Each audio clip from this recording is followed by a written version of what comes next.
Again. Delightful. Happy how?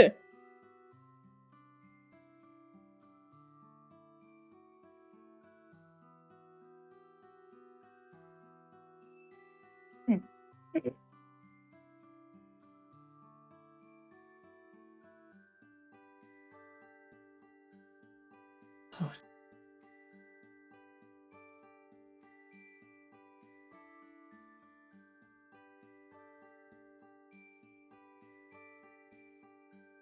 Yeah. Yeah.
Jeez, Twitch. Why can't you be more like Discord? So Oh, rude. now you work! For some reason, it has my microphone listed twice and only one of them works. That's stupid. Okay, I'm going to warn everybody right now, anybody who's watching, this is going to be a little bit trippy, but for like a second, so please bear with us. Look into infinity. And we're back. Okay, so welcome everybody to another stream.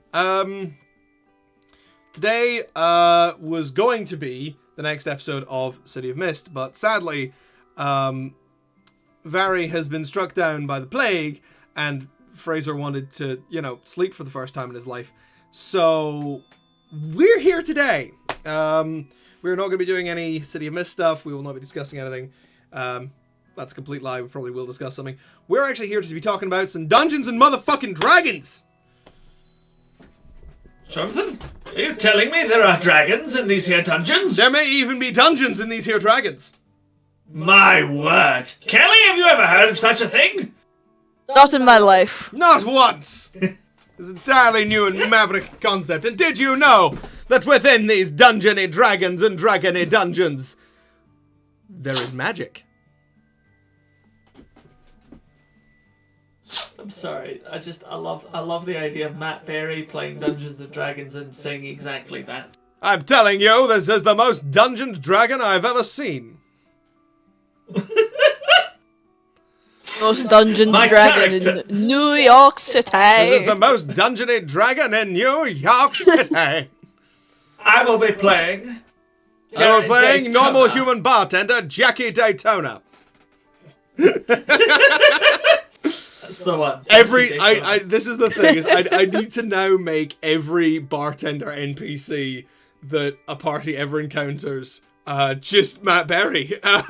Yes, just needs to be my Matt Berry impression, which means oh no, I need to go and watch more What We Do in the Shadows so I can work on my impression. Oh no. Heartbreaking. How will you survive? I'm sure you're devastated. Ha ha ha. Anyway, as you can hopefully see before you, because I cannot actually see what's going on Twitch, because haha, this is a fun one. For the chat, the third person in the trifecta is Kelly, This is who Kelly! regularly joins us in City Hello. of Mist. She normally plays So Mal. you want to Today know she's more here about as a her? person. Yeah, go and watch City of Mist. I'm like 65% of a person max right now. We're like, what is it, 7 p.m? My meds have worn off. Oh dear. So we're getting Kelly unfiltered. Please go and watch our City of Mist streams. They're very fun. And they will be back next week. Yeah. I'm also out of coffee.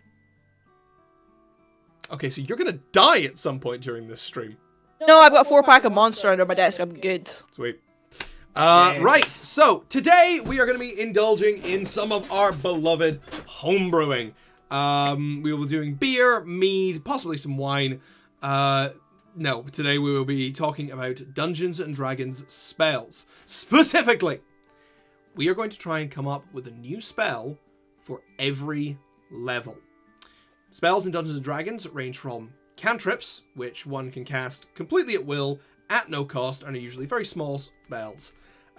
Things like Minor Illusion, which can conjure like a little sound or a little image of something, or Prestidigitation, which can do like a half a dozen tiny little flavor things, ranging all the way up from 1st level to 9th level. 1st level is like your little spells, like your magic missiles, your shields, you know, basic shit that every adventurer uses day to day. 9th level spells tend to have the capacity to warp reality. For example, a couple of my favorite 9th level spells are Time Stop, which does exactly what it says on the tin, Meteor Swarm, which is the quickest way to level an entire city, and Invulnerability, which also does what it says on the tin. There are a lot of tins in this cupboard. And we're hoping to add So to them like a bunch of Dungeons and Dragons hoarders. Where on this scale would Wish sit? Wish is the most powerful spell in all of Dungeons and Dragons, and I regret giving it to one of my players for a one-shot. Literally yesterday. Literally yesterday. I gave a Specifically, goat the power to hen. wish. I gave that goat the power to wish. I gave Chris...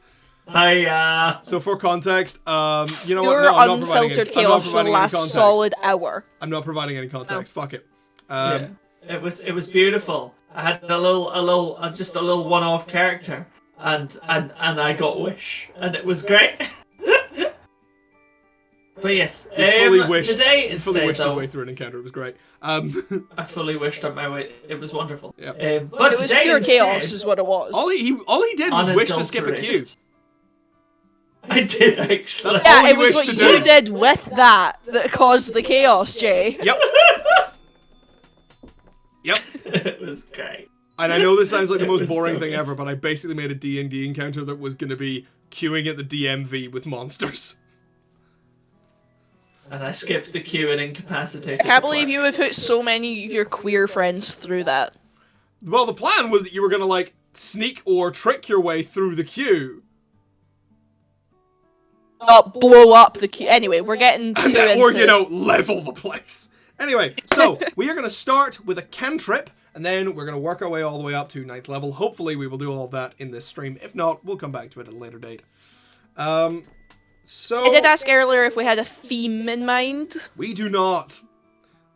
Chris, I think we should take suggestions from the I chat. was going to say, Chris, are you monitoring the chat as you love to do? I am monitoring the chat. Yes. Splendid. So any suggestions that come out of that, please read them out and tell us. We wanted this to be a semi-interactive stream, right? I have my phone app with my spellbook on it. I have my Dungeon Master's Guide, and I think at least one of the major guides does have a guide on creating spells. We're not going to use that, we're just going to make this shit up. Yay! We are not going to pretend that any of this is properly balanced. What we are pretending is that you should show this to your DMs and say, hey, can I cast this? So, the main things we need to consider when creating a spell are its name, what school it belongs to, how far away it can be cast for, if we want to bother with any components, how long it'll last, and biggest thing, what classes can cast it. And then, of course, there's what it does, but I was gonna say, Jay, just start at what it does and then work backwards. there's also what it does if you cast it with a higher level slot. Because D&D has the wonderful Yes. feature where if you want to take a 1st level spell like Magic Missile and then cast it at 9th level, if you have the slots, you can do that. And it'll make the Magic Missile kill God. I mean, also, I would just like to say, you know, since we're doing stuff from the chat are on fire already. We have God. a wonderful one. Love Murder Rose has suggested reduce light. Make a bright light dim, or a dim light low light. Make a low light darkness. Only non-magical light is affected, and the casting range is 60 feet. That sounds like a cantrip. That sounds like a cantrip to me. Yeah. This is like a pretty solid that is cantrip, pretty good. actually. That sounds like a. Yeah. Actually, what kind of school is light? It's evocation, isn't it? Evocation would Yeah. be. So yeah. that sounds like evocation to me. Fuck yeah, that's fucking nailed right there. Do we have any suggestions from the chat for a theme yet? Not for a theme, no. We're just like throwing spells at us because apparently everybody's already got this shit sorted. I mean, I don't think we can claim to have made the one that Love Murder Rose has suggested. So No, I was going to say that's not also come up homebrew. with our That's own. crowdsourcing. It's the same thing. It's just getting someone else to do your homebrewery. Thank you, Love Murder Rose. Plagiarism. No, it's donations. It's donated intellectual property. I mean, have any of you ever seen the idea of the crowdfunded warlock? Yes, I love that idea. No. The Patreon. Oh patron. god. So the idea of the crowdfunded warlock is Well, basically that's genius. yeah, that their patron is just like hundreds and thousands of people all contributing to the shared goal of. And the shared goal is that the is warlock. so It can go good. anywhere. That can feels go- very Terry Pratchett, that like things run on belief systems. Yep. Absolutely. Oh. Thank you, Love Murder Rose. They've just cast Spirit Bomb. I've also said their ideas are open source and we're welcome to take them and change as much as we want. That seems That like is great kindness right there. What is it you wanted to call it? The first one was Reduce Light. Reduce light. Evocation cantrip. Casting time 1 action. Range 60 feet. Duration minute. Yeah? I mean that's. Make it more than a... I mean Well, actually, that's a point. cantrips don't last. More than a minute. 10 minutes. Well, I would give it minutes. Well, actually, to be fair, Concentration? I'm looking at Bonfire is a minute. Dancing Lights is a minute. Yeah, most cantrips kind of tap out around a minute. Yeah, that's true, fair if it is actually. only a It cantrip. is, again, point. it's a cantrip. Yeah, Even okay, a minute guidance seems is fair only then. a minute. Oh, light is an hour. Haha. Tell a lie. Light is an hour. Oh, should we do then? Reduce light be an hour then? We're inverting. Fuck it. yeah. Let's. This is the inverse of light. Absolutely. Choose one light source within range. I was gonna say, what range are we giving this? 60 feet. Okay. So you can't cast reduced light on the fucking sun, for example. Not with that attitude. Choose one non-magical light source. Well, you're not within- getting within 60 feet of the sun without burning to a crisp. Not with that attitude. Fire immunity. Level wizard. You're just absolutely gonna cast Reduce Light on the sun. Bring Fuck me a yeah. tiefling. Bring me a tiefling. I have a thought. What happens if you cast reduced light on a fire genasi? It's a social faux pas. It's incredibly rude. Oh, it's beautiful. That would be incredibly rude.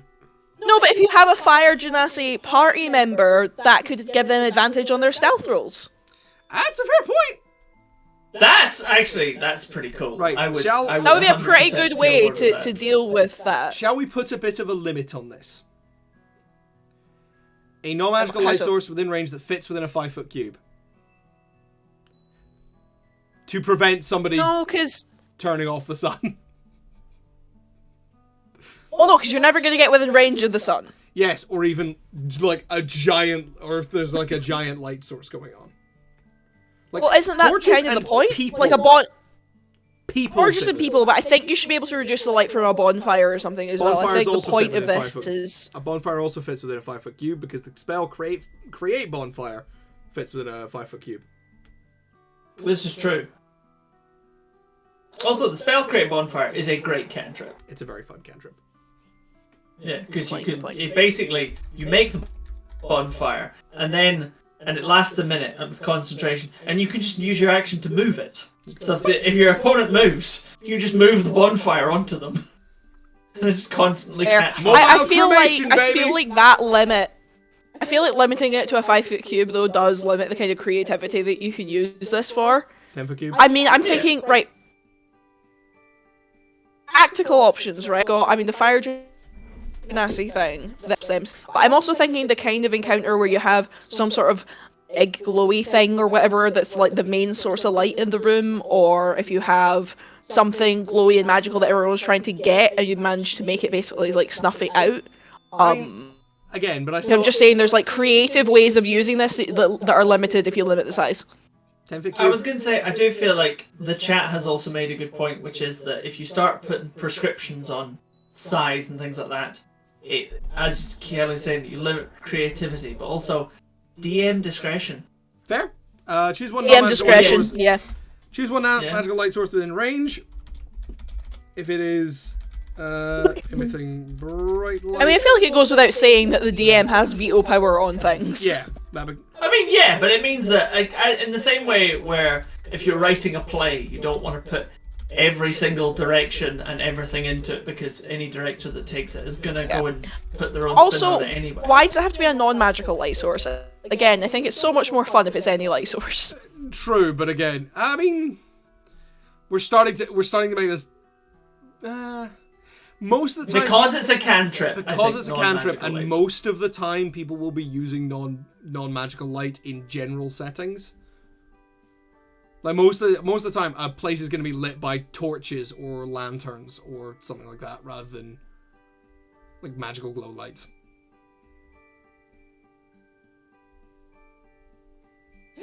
Love Murder Rose hitting out again. I just had this Ellie, image gone of a silent. warlock walking out like Darth Vader in episode 4 whilst casting this reduced light spell. That would be great. Sorry, Kelly, can you try talking Because again? But also, 100%. yeah, just There we go. dum, Sorry. dum. Your turn. This is My the connection poor... dropped for a minute there, am I? Yeah, you're back. You're back. This is the poor man's darkness. Okay. Is what this is.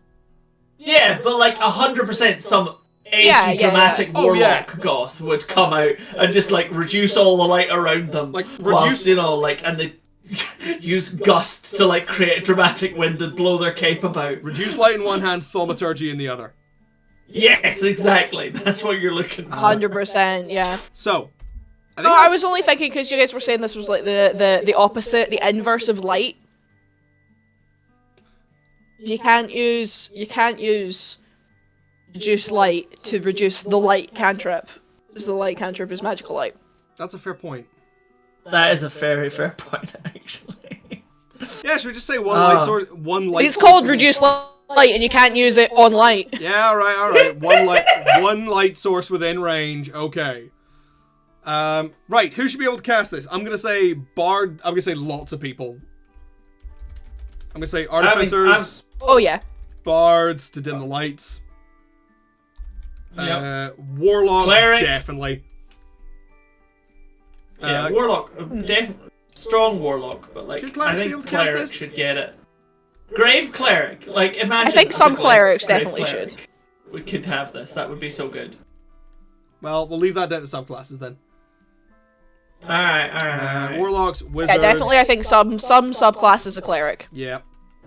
Warlock, wizards, and sorcerers. Sure. Because warlocks, they're Sorcerers, edgy as This fuck. connection is Should druids Yeah. be able to cast it? good. I don't think druids are dramatic enough. Like a sorcerer is a dramatic Yeah. boy. Yeah. Because charisma casters. I do like the argument that says sorcerers should be able to. Sorry, everybody, I'm letting you see into my folders.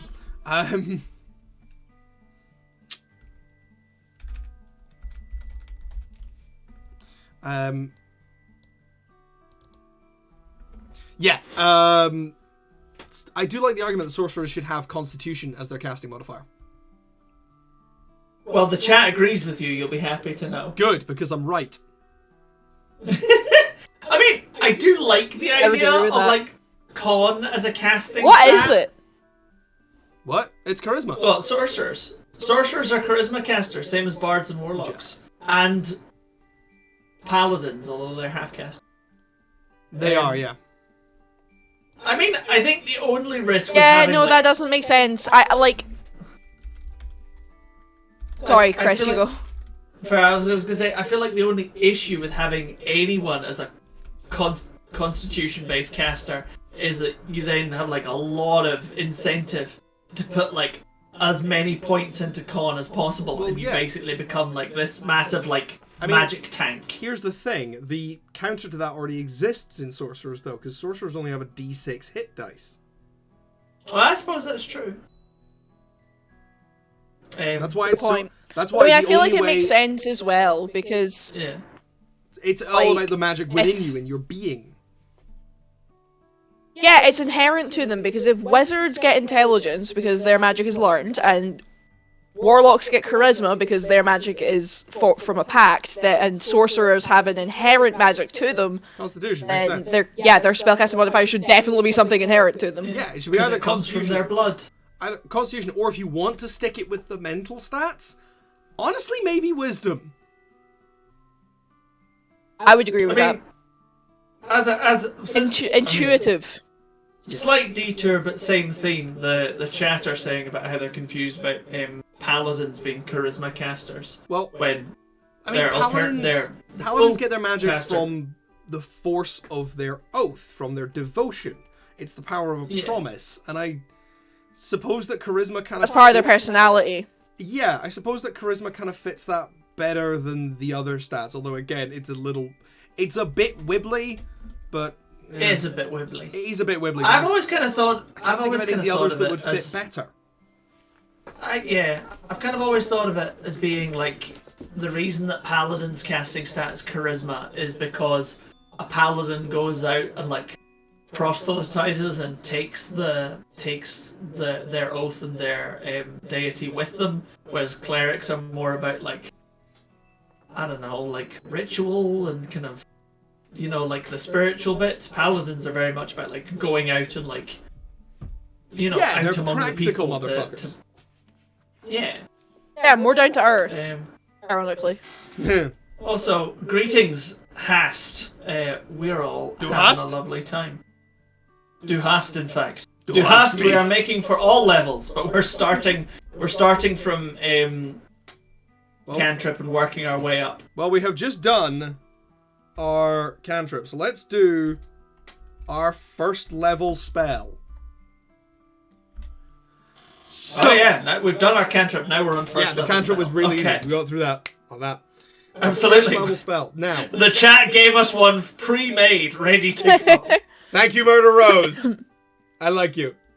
Oh, Hast apparently has a first level druid spell they might like to share. See, I was going to say, there is, before just we read that, on the subject of druids and like nature magic, there are a couple of things that I think we need more of.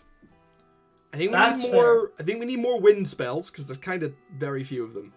And I think we need more water spells. This isn't maybe the level to do that, but there's only like a handful of them.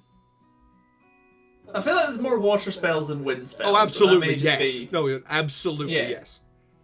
Because wind is like gust, wall of wind. It's gust, wind wall, wind walk, gaseous form, if you want to be panicky about it, and storm of vengeance. Fair. Also, low, aka, it's good to see you. Hey. Also control winds, I think, is a spell, but that's only ever used, really, if you're sailing a ship. Fair. Yep. What I'm saying is I want a tornado. I want to cause a tornado. I would love a tornado. But this is not the level to do that. So, what? Oh my god, Sharknado. That's a spell. Sharknado! Yes! That's our 9th level spell. That's our 9th level spell to be Conjure Sharknado. Excellent. Maybe even our 8th level spell, because Earthquake is an 8th level spell. Absolutely. That's natural tsunami, disasters. We can do that. Yeah. I believe tsunami. I think tsunami is also an 8th level spell. Because fuck AKA you. says Octonado question mark. No. What else have we got? We have from Hast. We have a suggestion for a spell. We've got Stun Seed. You throw a magical seed at an enemy. They do a dex save. Failed save. They get stunned for 1 round. as they read the name backwards. I am gonna that's these nuts. Yep. Okay. I respect that move, but it was a solid move. But also, I'm now that's sad. way too powerful for a first level spell, because the only other class. These nuts is far too powerful. These nuts are far too powerful, because the other thing is, the only other class that gets to attempt to stun every round is monks, and they don't get to do that until level 5.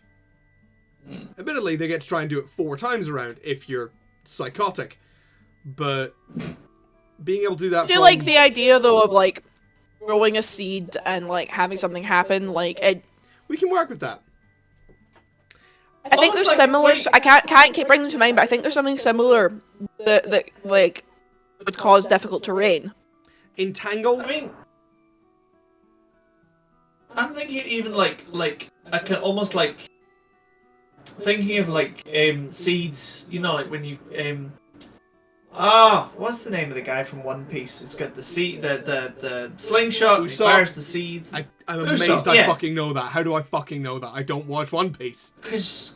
What if you threw the seed? What if you threw the seed instead of the person getting stunned? They're now infertile. What the fuck? Infertility seed. That would be a hell of a power move. This is the you want to fight fight me? Prepare to never have children. These nuts. These nuts. That would be these nuts. Oh my god. Just I cast vasectomy. First level spell. Just okay. Street. It is casting vasectomy. I cast vasectomy. You get vasectomy. And you get vasectomy. For a first level spell, you can end a bloodline. Here is me trying to like do something serious. Like, fuck. No. We're on ending the bloodlines. That's where we're at. I mean, I was kind of thinking the stunt thing where you could like launch a seed at somebody, and for the next, like, they take some damage, and then for the next round, their speed is halved, which is sort of like a companion spell to Entangle, where it's an attack rather than a saving throw. Because at early levels, I just really think we're not leaning into the name D's Nuts enough. Oh boy. I'm going to suggest like a nature version of color spray. Okay. But like acorns, nuts, that kind of thing, and it has, you know. I'm not calling it seed spray. Like pocket sand, but it's nuts. Honestly, we could do that. We could do pocket sand. Make a ranged spell attack against one creature. They take X amount of probably piercing damage from sand, and they're blinded for the next round. I mean, moment from that alone, we've got you're describing Deku nuts, Jay. Pollen sand and these plentiful nuts. So I think we're that's going to be a spell. These plentiful nuts will be a spell later. Like for foraging or something. Yeah, like good berry on steroids. Like to up your survival or something. Because then berries be good. I'm not even finishing that joke. God. Okay, apparently this is the vibe that we're going with. Okay, so we're going with fucking pocket sand? Yeah, fuck it. Pocket sand. Pocket sand. I think pocket sand. I'm sorry, hang on. I know we already did our cantrip, but I do think pocket sand sounds more like a cantrip. It doesn't even sound like a cantrip. It sounds like something that, you know, like the rogue does and says, pocket sand. And everybody's like, what spell is that? And he goes, it's like when the barbarian hits someone with a skillet and says cast iron. So actually, on that subject, I think we should make this a reaction. I haven't heard that one before. I think reaction, yeah. That would be I think we should make this a reaction. I think, yeah, make it a reaction would make it viable and useful. So it's whenever a creature makes a melee attack against you, you can use this reaction to hit them for like a D4 of damage and blind them. Yeah. I think if whenever someone makes a melee attack against you, or if you have an opportunity attack against them, like if they move out of your space, I think that's another great opportunity for pocket sand.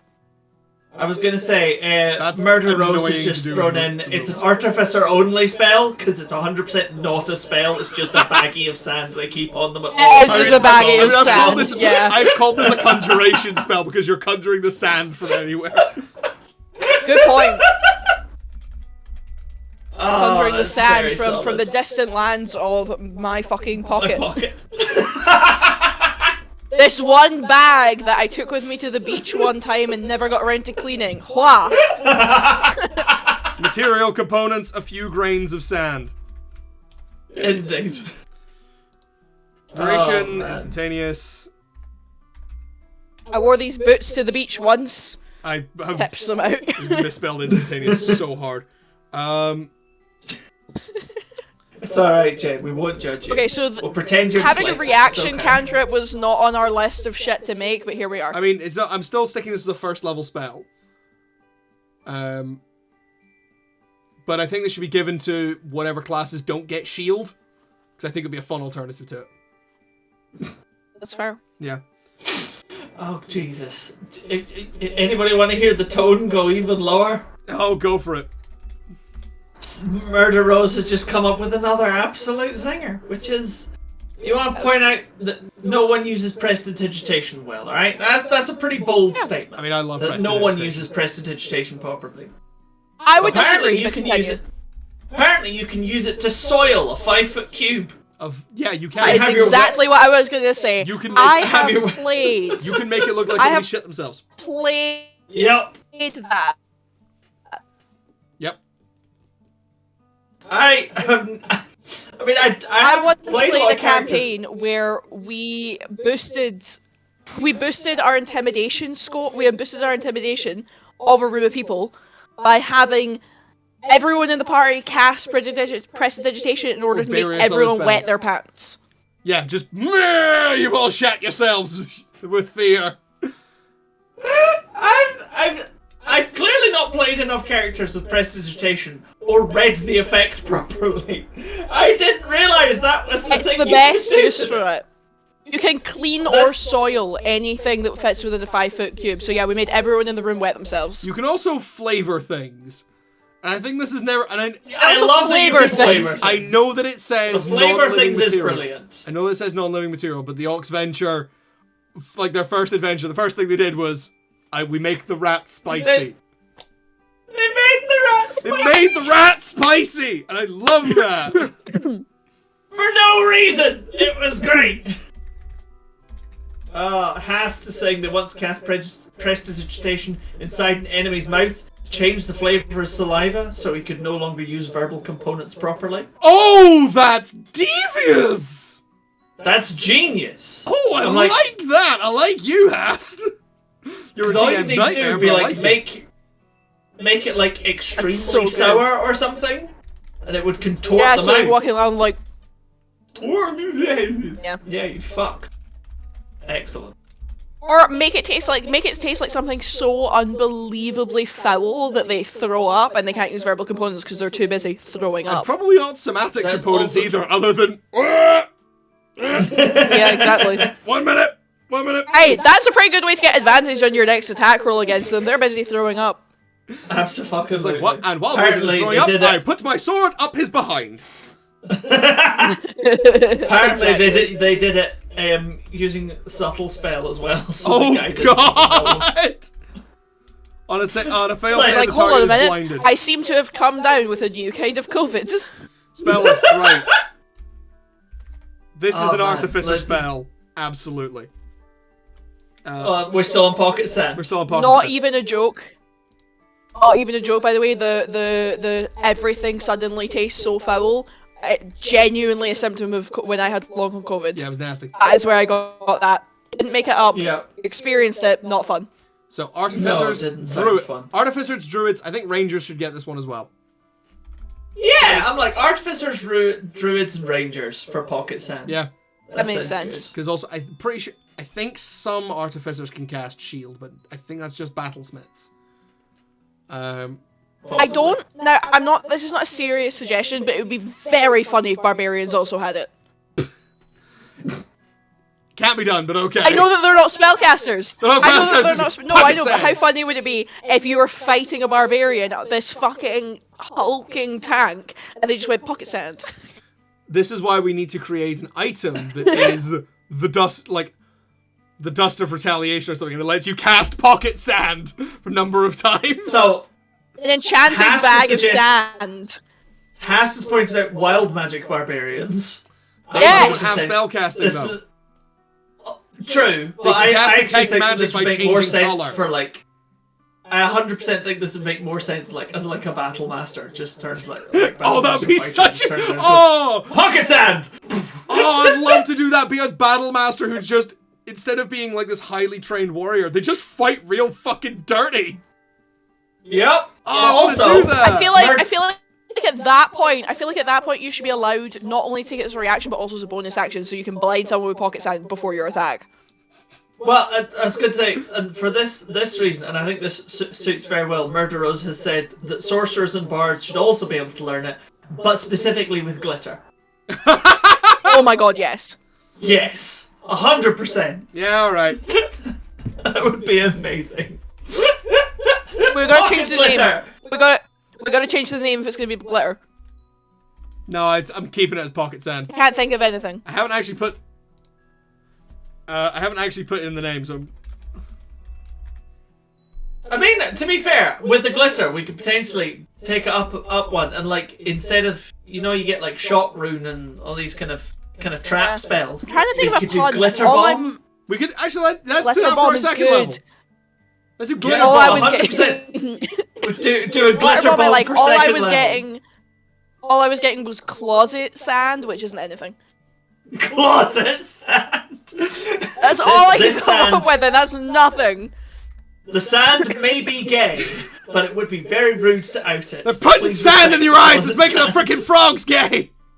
Putting sand in your eyes is turning the frickin' bullywugs gay. Glitter bomb, I like. I like glitter bomb. Glitter bomb, I think is good. Yeah, pocket sand is good. And then we have just another thing. Oh, sorry, I have a suggestion. Yep. Go on.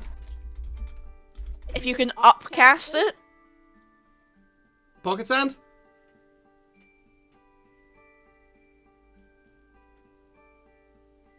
it could become more like a sandstorm sort of thing. The Lion, the Witch, and the Wardrobe Sand. Sorry. Oh, that's a very good one, Hast. Thank you. I'm gonna call this a second level. I've just realized I'm not recording this stream yet. Oh well. Fuck it. Fuck it. I'll get No, Jay. I'll get the video off of Twitch and then put it up. It'll be fine. Hang on. Just so everyone can hear this one, Murder Rose. Closet Sand, level 7 evocation. Casting time 1 minute. Cast this on a creature's wardrobe. For 30 days, every outfit the creature wears from any source will have every pocket, shoe, and sock filled with an uncomfortable level of sand. That's so Truly. evil. Truly That the is most so evil evil. spell. That is what turned Anakin to the dark side. Too much sand! Too much sand! I'm sorry, but that feels like it should be banned by the Geneva Convention as cruel and unusual punishment. We're you don't understand that that's the theming, guys. That's the theming. we've Our been theme is searching breaking for. the Geneva Convention? Our theme is spells that Anakin is war Skywalker crimes? would use during his bad life. Reduce light, because Darth Vader would have done that. And pocket sand Pocket to combat sand, because him. sand is the fucking worst. Oh dear. This is not what I expected today. Let's make know what? Oh dear. I wasn't prepared for this either, in fairness, but I'm very, very much enjoying it. Y'all still want to do a glitter bomb trap? I mean, I do want to do a glitter bomb trap, to be fair, unless anyone has any better I'm thoughts. putting it down as a I'm putting it down as a conjuration, but I'm gonna go and check what glyph of warding is. Ah, So I think glyph of warding is either a So the conjuration or evocation. Oh, glyph of warding's abjuration. Yeah, that's fair. Well, because glyph of warding is specifically pushing people away, isn't it? Well, no, glyph of warding is the one that Abjuration. either blows up or you can store a spell in it. Aye. Well, that would make sense for your abjuration, wouldn't it? Because your abjuration is specifically about abjuring people. Yeah, this is a lot more conjuration because I think what this should do is you set up a trap and it goes off with a loud noise and covers people in glitter so that you have advantage on. Fills every orifice with glitter. Oh, oh, that's a Every sentence. orifice. Oh, that's a sentence I didn't want to hear the word orifice in. To be fair, I do feel like there aren't everything. enough trap spells. There are not enough trap spells, I'll give you that, but Sorry. So this, it's fine. We're just filling Yeah. orifices with glitter. every orifice. Apparently. Every orifice.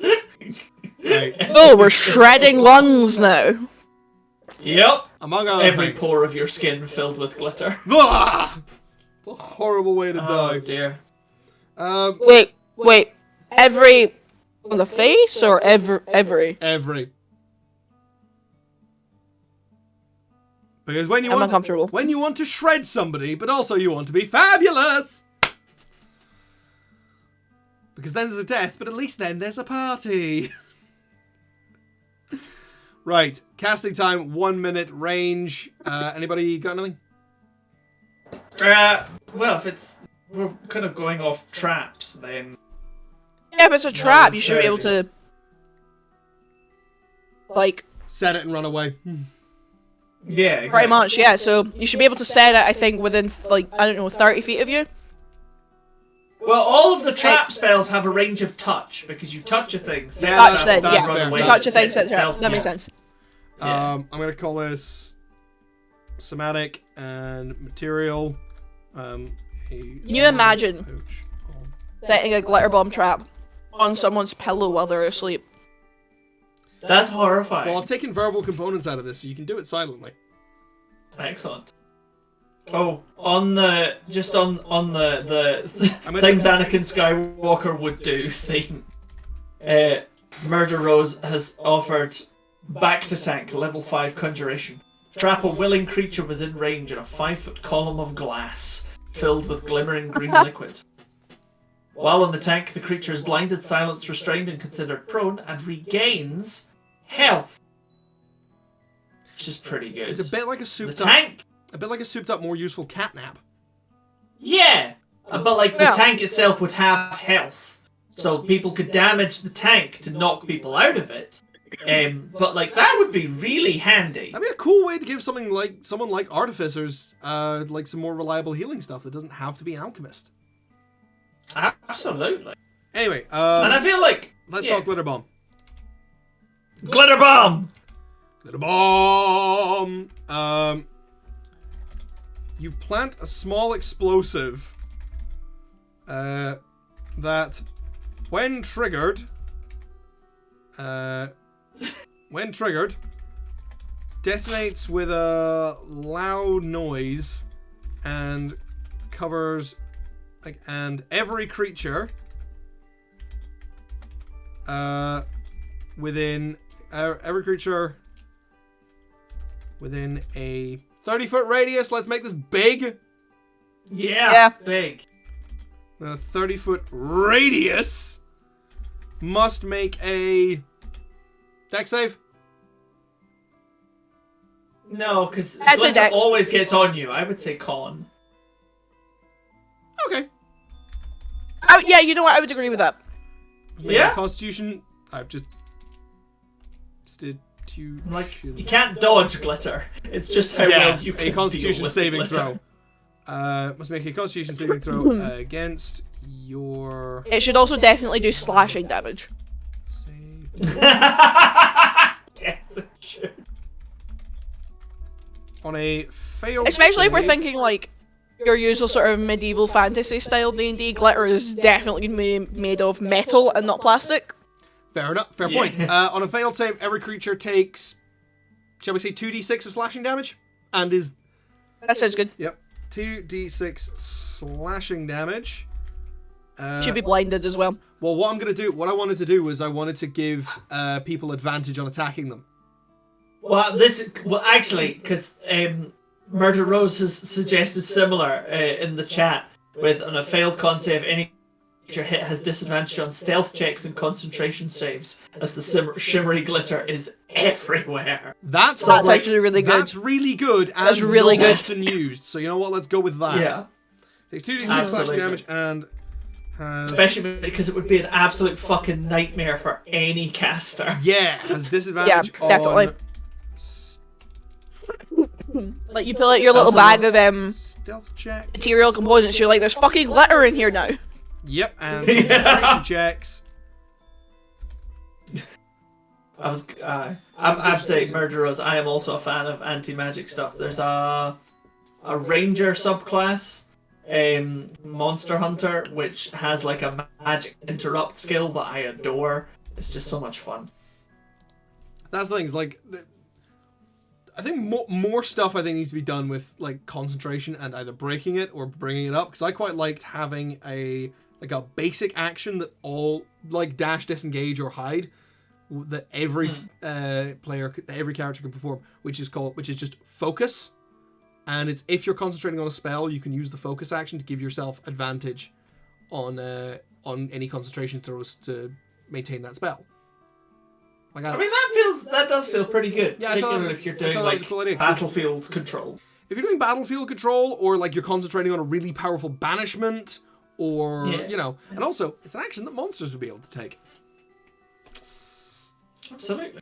Oh, Hast has brought up a good point that we should make sure that the glitter can't just be magicked away by something like prestidigitation. Well, this is what I'm going to say is I was going to include a final clause that they have disadvantage on stealth checks and concentration checks until they take a full minute to wash off the glitter. Full minute. That's a lot. Have you ever tried to combat. wash off body glitter? I mean, I agree, haven't, but I because feel glitter takes forever. Oh, no, I have never, but I also know that it takes way longer. But I feel if we do it for any more than this, it's going to start becoming mechanically insane. Yeah, no, I'm just aware that like fair. a minute is 10 rounds of combat. That's kind of what I'm thinking. If we do it any longer than that, and that's going to be utterly fucking mental. All right, let's go for it. Yeah, that's fair. Until they take 1 minute. Right, okay, do you want to make this more mental? I'm always happy for more mental. For every level upcast, it does an extra d6 of slashing damage, and you have to take an extra minute to clean it off. Ooh. That feels like too much. But We could have that as like the upcast. that's what I'm saying, for the upcasting. Yeah. Yeah, for every level, Yeah, you're for right. every spell level up, it does an extra d6 of damage, and you have to take an extra minute to clean it off for every level. Yeah, I like that. Yeah. Because it's not, I mean, I know we're saying that that's a lot of rounds of combat, but like, realistically, you're not going to be trying to, like, Well, counterpoint. only, Well, yeah, it's you mostly couldn't set it rogues that during use stealth. Yeah, exactly. You couldn't set it during combat. You'd No. have to set it beforehand, and that does give you a good advantage. There is also another, like a counterpoint to this. The way we've set this up is this is a suck or save effect. Like, if they pass, then they're fine. Nothing happens to them. Oh, And they are... thank you, Hast, for coming to watch. You're wonderful. Have a good dinner. Have a good dinner. Hope you enjoy yourselves. It's been Bye. great. But yeah, like if they pass, they're fine. And Constitution is a fairly common saving Okay. throw type, so that kind of balances. Because this is a pretty powerful thing. Yeah. So I think this is actually quite balanced. It is, but I feel like if they're gonna get out of, if they're gonna succeed on the save and then take absolutely no effects, I feel like it should be a dex save to dodge. If it's gonna be a con save, I feel like they should take no damage when they succeed, but still have the other effects. They're still gonna get covered in the glitter. They're just not gonna get hurt by it. Disagree, because just for a mechanical rather than a realism point, because the disadvantage on concentration checks for.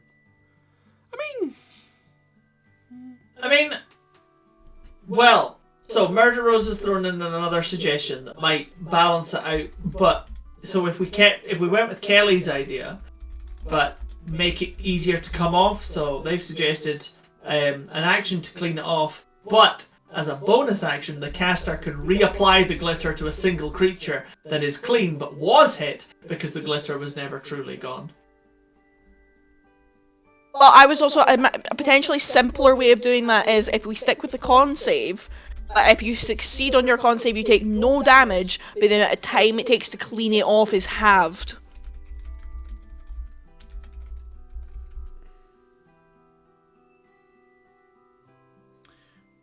I like that, yeah. Yeah? Yeah. Like, so if you succeed on your constitution save, this is the thing, because it's a con save, realistically that means you still get hit by it, you don't take any damage at all, you still get hit with the effects, but you can clean it off much faster than anybody else can. Seems a pretty sound plan.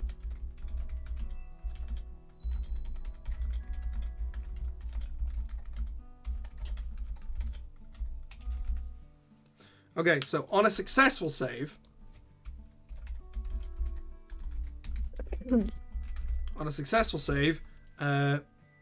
they take no damage, and the time needed to clean off the glitter is halved. Good? Yeah? Yeah, so 30 seconds instead of a minute, or if it's been upcasted, like, you cut the time in half. Yeah. I quite That like feels actually. like good for a successful constitution save. Yeah. Yeah. So who should be able to get this? Artificers. We're being very Artificers. nice to Definitely artificers this artificers. time round. Definitely Oh, bards. bards for Yes. sure! So much I think fun. warlocks as well, weirdly. Explain. Just for the mean- drama. Yeah, I'm like, it Vibes. needs to be for Purely the dramatic vibes. casters. Then sorcerers Yeah. as Warlocks, well. I feel, are the theater nerds of D&D. No, they are not.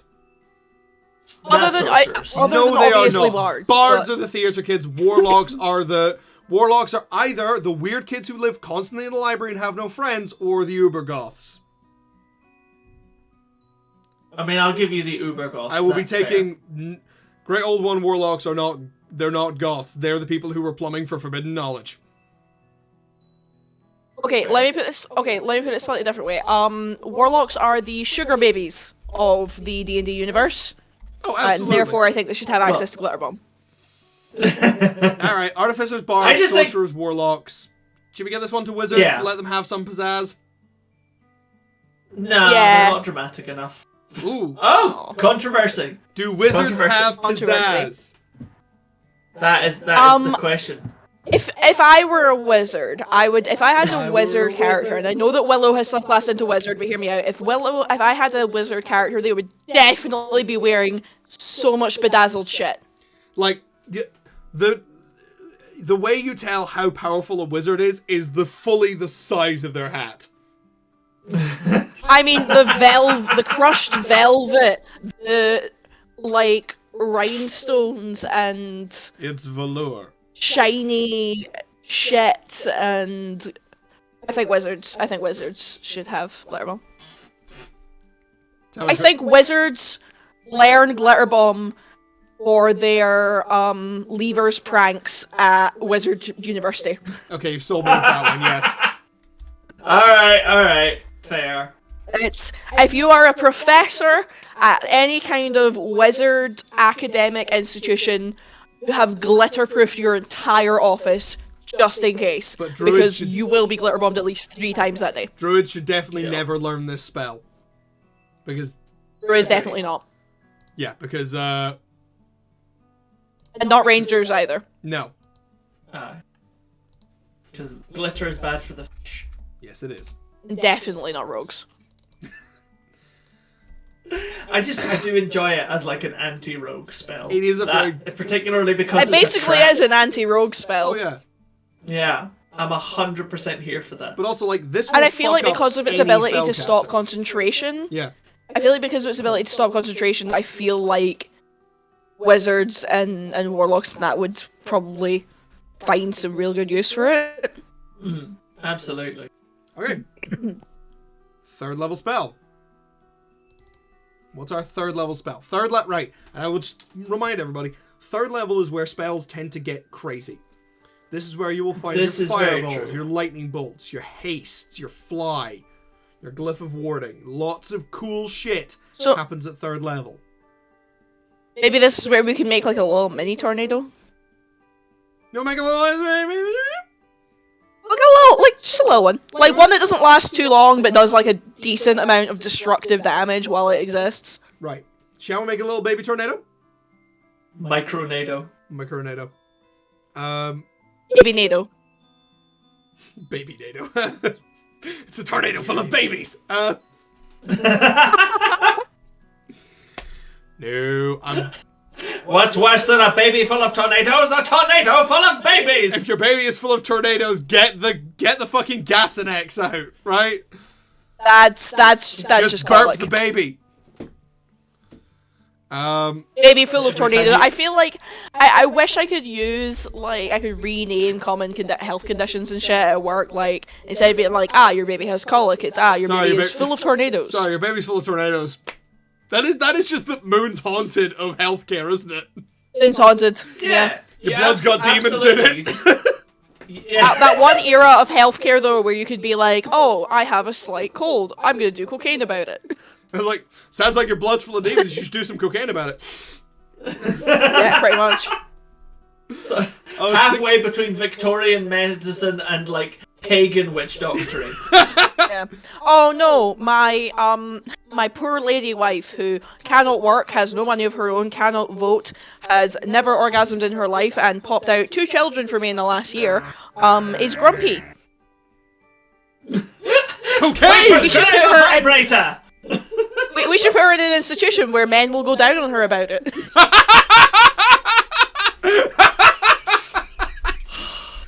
I was like, tell me, madam, have you tried Medicine. lesbianism? Yeah, we should put her in an institution full of other lonely, bored, horny women. That'll fix her. Absolutely. Just as a side note, from Murder Rose, we've got history repeats. Casting time 1 action, range 30 foot, reaction. As a reaction to any action a creature takes, you can cast history repeats. On a failed wisdom save, the creature is forced to repeat the exact action the next turn. Or casting time is 1 reaction. Which, I mean, that's an interesting one. I think that's a, well, I was gonna say suggestion is a 3rd level spell, I think. So it would kind of fit the level. I was thinking that might be a 4th level spell, because that could be really, really powerful. I want to do something a bit more offensive for this one, for this level. That's very fair. Yeah. Suggestion is not a 3rd level. What level of suggestion is it? 2nd level? 2nd level, Yeah, okay, because command is 1st level. Yeah. But also, suggestion lasts for 8 hours. That's fair. Suggestion is a really, really powerful spell. Here's an idea for a 3rd level spell. Where you would need a material component, and that is a glass bottle. And the spell is bottle someone. What is your spell? It is called Kristallnacht. Mate! Molotov cocktail! Molotov cocktail! 3rd level spell, Molotov cocktail. That's just fireball. No, because now we're back to like... fucking 1st level spell, Glesga Kiss. You nut someone in the face. You strike someone with your forehead with such ferocity that they're forced to change their football team.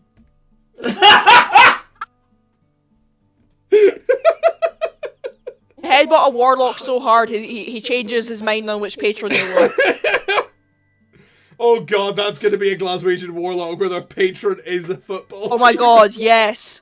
Fucking Glaswegian warlocks where the ascribed 2 sets of Glaswegian warlocks that worship the mighty Celtic and Rangers. Oh, we can't do this. We can't do this. We can't add sectarianism into our game that has real walking the world gods. Oh my god. I think we can, should, and I think it's funny because real life walking the world gods, the gods that they worship aren't actually gods, it's literally just the football teams. So here's the thing, Chris. You and I have talked Because there's so fucking many of them, they've got magic powers now. Chris, you and I have talked about doing modern magic stuff for a while, which, you know, we're kind of doing this because it's better at it. But also, I still want to do modern magic D&D at some point. Should we do the sports team patron warlock? Please. Despite That's the fact so unbelievably fucking funny. Despite the fact they're fueled by alcohol and rage. You know, they'd be like warlock barbarian hybrids where they can enter a kind of berserk state and they just fucking riot. I feel like it's going to turn into one of those, like, experiments, like, where that, like, clan of monkeys where all the aggressive alpha males killed each other, and they just got left with this little, like, peaceful utopia where everyone else was able to live together, like, nicely. I feel like that's what would happen if you gave, like, the most rabid of Celtic and Rangers fans, like, magic powers, is they would fucking kill each other, and then the rest of them would just be chill. Green and blue Eldritch Blasts. I mean, Oh my I'm yeah, it would. I'm kind of here for like the idea that whatchamacallit, like you'd have a skill which would be like one rule for you, another rule for me, where if somebody else behaves in a fashion that is disgraceful, you get to stab them in a really underhanded way.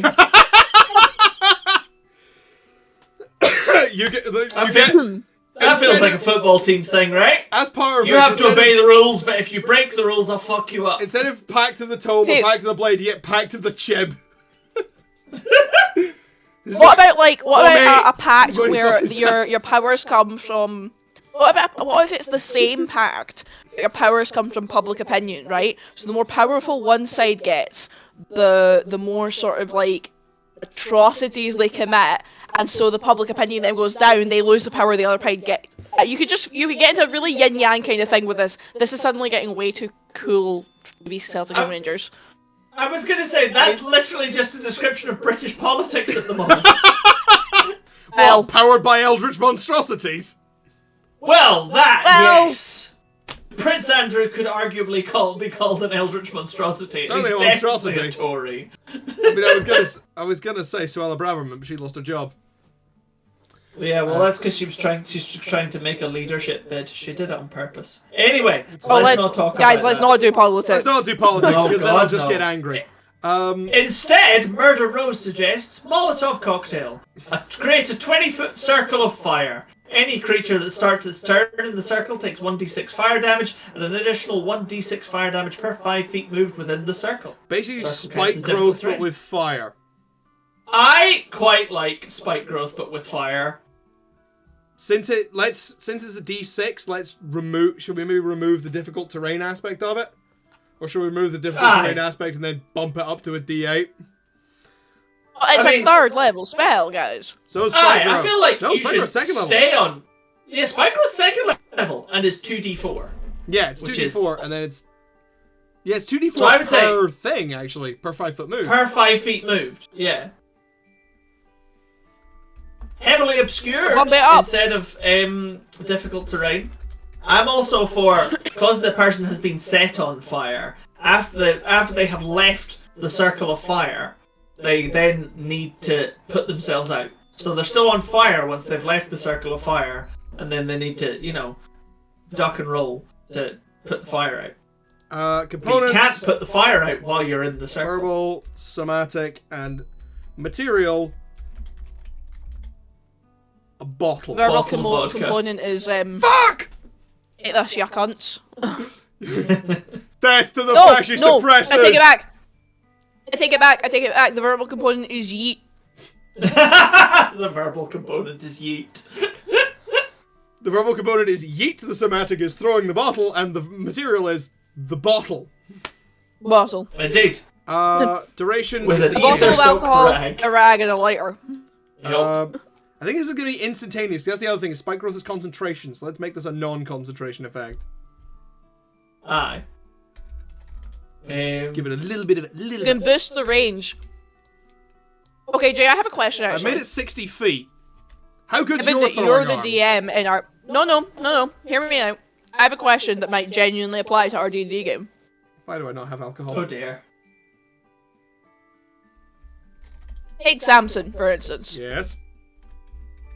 Or those of you who don't know, Samson is our Goliath paladin. Very big, even. That's for my a Goliath. character.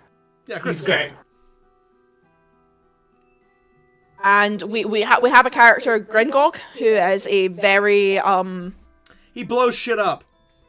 he's an explosives enthusiast as well as expert. He's a Our goblin who blows shit up. Now, when Gringog throws a bomb that has a certain range. Yep. Now, if Samson were to throw Gringog,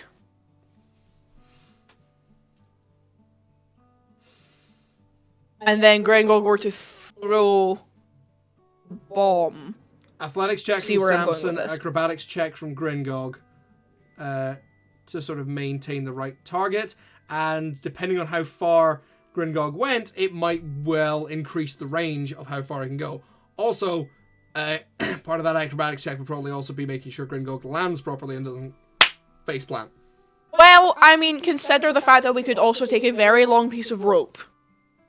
This is also Are you true, but that's proposing all- of turning the goblin into a meteor hammer that throws bombs? Tie Because I one can only end get around so Gringog's erect. waist and the other around Samson's wrist. And maybe we'll make it bungee cord so you can throw him and then whip him back. Fucking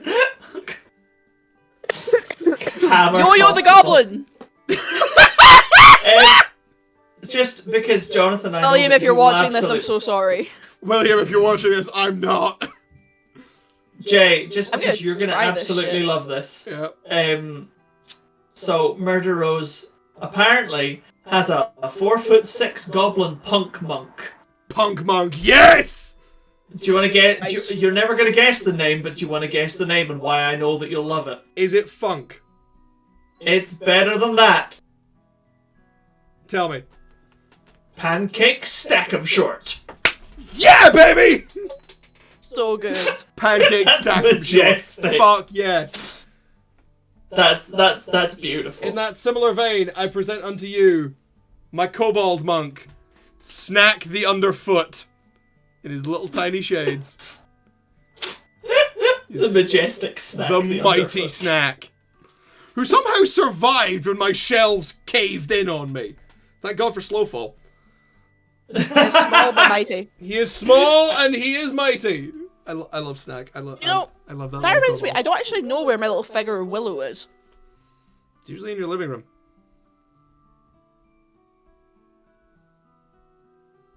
Should be around somewhere. Anyway, Molotov cocktail. Yes. Molotov cocktail. And less discussion of ways in which we can hammer throw it via goblin. You hurl a bottle of flammable liquid at a point within range. I have made the range 60 feet because I don't know how good your throwing arm is, but there's a limit to how far I can throw a bottle. But I'm also not a legendary hero, so.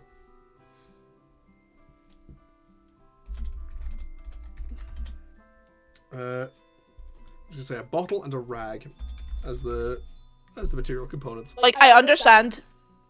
I don't actually want to change the name, but I do think Ring of Fire would also be.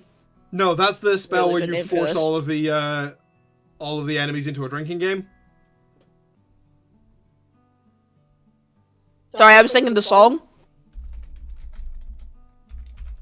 I went down, down, down, and I'm burning. Yeah, that one. Yep. Spreading across a. Ooh. I just thought of a horrific play. Um, As a Molotov cocktail in the area where the enemies are, and then your ally on the next turn casts Tasha's hideous laughter. yep. So they're stuck there. Yep. That's some Joker level shit right there.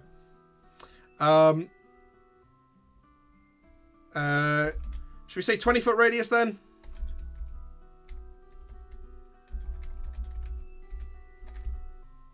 Because that's the same that range works as for a me. fireball. Yeah. And this is going to take a bit of work to get to the same level of damage as a fireball. Any creature caught in that area must make a. This is definitely a dexterity save. Also, I think Kelly's frozen. Yes. Cast Spike Growth and Molotov Cocktail in the same area, just point and laugh. fucking kill everybody. Alright, my entire Wi-Fi just dropped out. Yep. Let's make a dexterity saving throw, or be set on fire.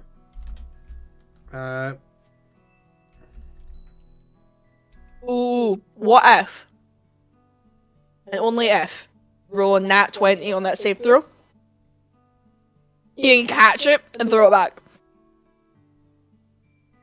Oh, that would be cool. Well, that's the monk's projectile catch ability, That to be fully fair. is, yeah. Mm. That's deflect missiles To be right fair. there. That would also be brilliant, though, as a monk, if you caught said Molotov cocktail and were like, hey, bitch. Catch it, flip it over, and poof. That would be the coolest shit ever. That It kind of be would. the most badass. Yeah. The initial explosion deals 3d6 of fire damage. Okay. Whenever a creature attempts to move through a space occupy a space covered in by this burning liquid, they take, should we say 2d6? For the That feels Molotov, I reasonable. thought we were saying 1d8 for the Molotov because it had all the additional things. Either or. But I'm happy with 2d6. I mean, they move it and they'll take 2d6 damage every time they move. Like we're kind of doing fiery spike growth on a little bit of steroids because you're taking 3d6 at the start anyway. What about 2d6 plus your spellcasting modifier? Is that too much? That's too much. Okay. I was going to say, also though, Murderose has just suggested, possibly for a much later spell, magic version of the monk's deflect missile, just called No You, which is like counterspell, but a reflection instead of a cancel. I mean, counterspell is a 3rd level spell. If we did like a 5th level version of counterspell that was just, it's not, you don't cancel it out. It's the Uno reverse card. Abso-fucking-lutely. Yeah, let's do that. That's gonna be our 5th level spell. Yeah. Whenever a creature attempts to move through a space covered with the like to take 2d6 fire damage. A creature that failed the dexterity saving throw. Hang on. Do we want to keep the fire on them as they leave? Yeah, like they stay on fire after they get out of the circle, but then, you know, duck and roll to put the fire out. Takes 1d6 fire damage at the end of their turn unless they use an action to fall. No, I'm not going to say that it's an action to fall prone. I'm just going to say they use an action to put themselves out. Yeah. Because otherwise that would already that would be insane. Aye. At higher levels, when you cast this spell using a spell slot of 4th level or higher, the initial explosion damage and the... Should we just increase the initial explosion damage rather than the movement damage? Because... Aye. Yeah. Increases by 1d6 per spell level above 3rd. Alright, Artificers. Artificers are getting this, I'm sorry. I was going to say, just before we move on from that, oh dear, Murder Rose has just suggested just as a possibility, you know, if we didn't want to go like more and bigger damage, or we didn't do as much bigger damage initially, you could go bigger area covered. But you think about things like spike growth would really fuck people up. That would be insane. And the example, Yeah. well, the example they give is, fuck you, I got a bigger bottle. Yeet. Fuck you, I got a bigger ball. And the rate, yeah, fuck it. And the radius increases by 5 feet. Yes. I like that. Excellent. I think maybe it could last a little longer as well. Like, how long did we say it lasted? Oh, that's a good point. I didn't. Oh, we didn't say how long it lasted, actually. We should do that. We should say how long it lasts, and when you upcast it, it lasts for longer as well as gets bigger. Okay, no, I think that's... We're doing more damage in the initial, and we're increasing the radius. I think that's enough. That's enough, damn it! Okay, it should only last a certain period of time, though. Molotov cocktails don't actually burn for that long. Yeah, Well, I'm thinking a minute. Spike growth lasts for 10 minutes, but has concentration. Fuck it, let's this do the spell same. we already decided doesn't have concentration. Fuck it, let's do the same. 10 minutes. 10 minutes? Yeah, what? fuck it. 10 minutes! Yeah, fuck him!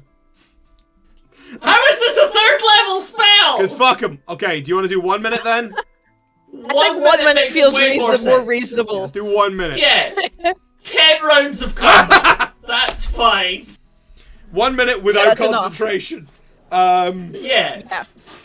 So, 1 minute artificers, is do you fine. think bards should be able to cast this? Yes, I do. We do. Purely because So- bards are the most likely class to get into a bar fight. Behind barbarians, Bards yes. and barbarians. But Behind barbarians, can't But cast also, this. bards, I think, are the ones who are kind of maybe most likely to be, like, full-on punks. True. Like, I bards feel like would I take think, part I think in you a would see a riot. bard at a riot before you would see a barbarian at a riot. Okay, a bard is more likely to incite a riot. A barbarian is more likely to take part in a riot. Yeah. And in the immortal words of Jason from The Good Place, whenever I had a problem, I just threw a Molotov and boom, right away I had a different problem.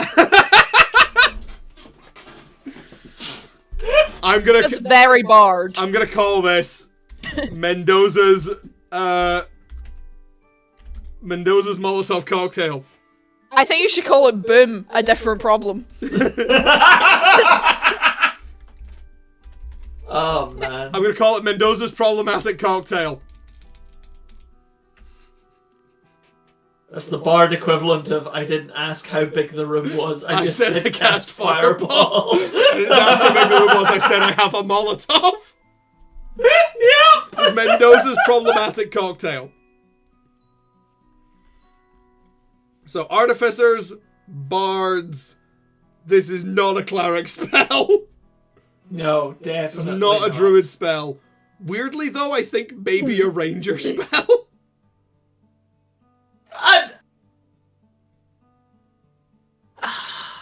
Rangers already get spike growth, to be fair. I They feel do. like giving them both might be unreasonable. It might make them... It might turn Rangers from being like the class that people clown on to be like the single most fucking dangerous class in the whole game by level 5. No, rangers don't get 3rd level spells by level 5. They're half casters. I know, they only get 2nd level. Yeah, Ages life to get is 3rd hard level being a spells. And also, ranger. ranger spellcasting fucking sucks. It's grim. It's grim. They are the only ones who are both half casters and prepared casters. Yeah. Because artificers and paladins get to rewrite their spell lists. Rangers don't. Murderer's just being like, I almost heard someone say it might make Rangers overpowered, and about passed out from whiplash. Chris and I are both big ranger stans. We both love rangers. Yeah. Rangers are really fun. They are. Especially Like, with they're the not- Tasha's stuff. The Tasha stuff was good for Yeah, them. because I like that. Absolutely. I really liked rangers getting a swim speed and a climb speed at level 6. That feels so perfect for them. Absolutely. I'm still thinking rangers because I think rangers and sorcerers and wizards.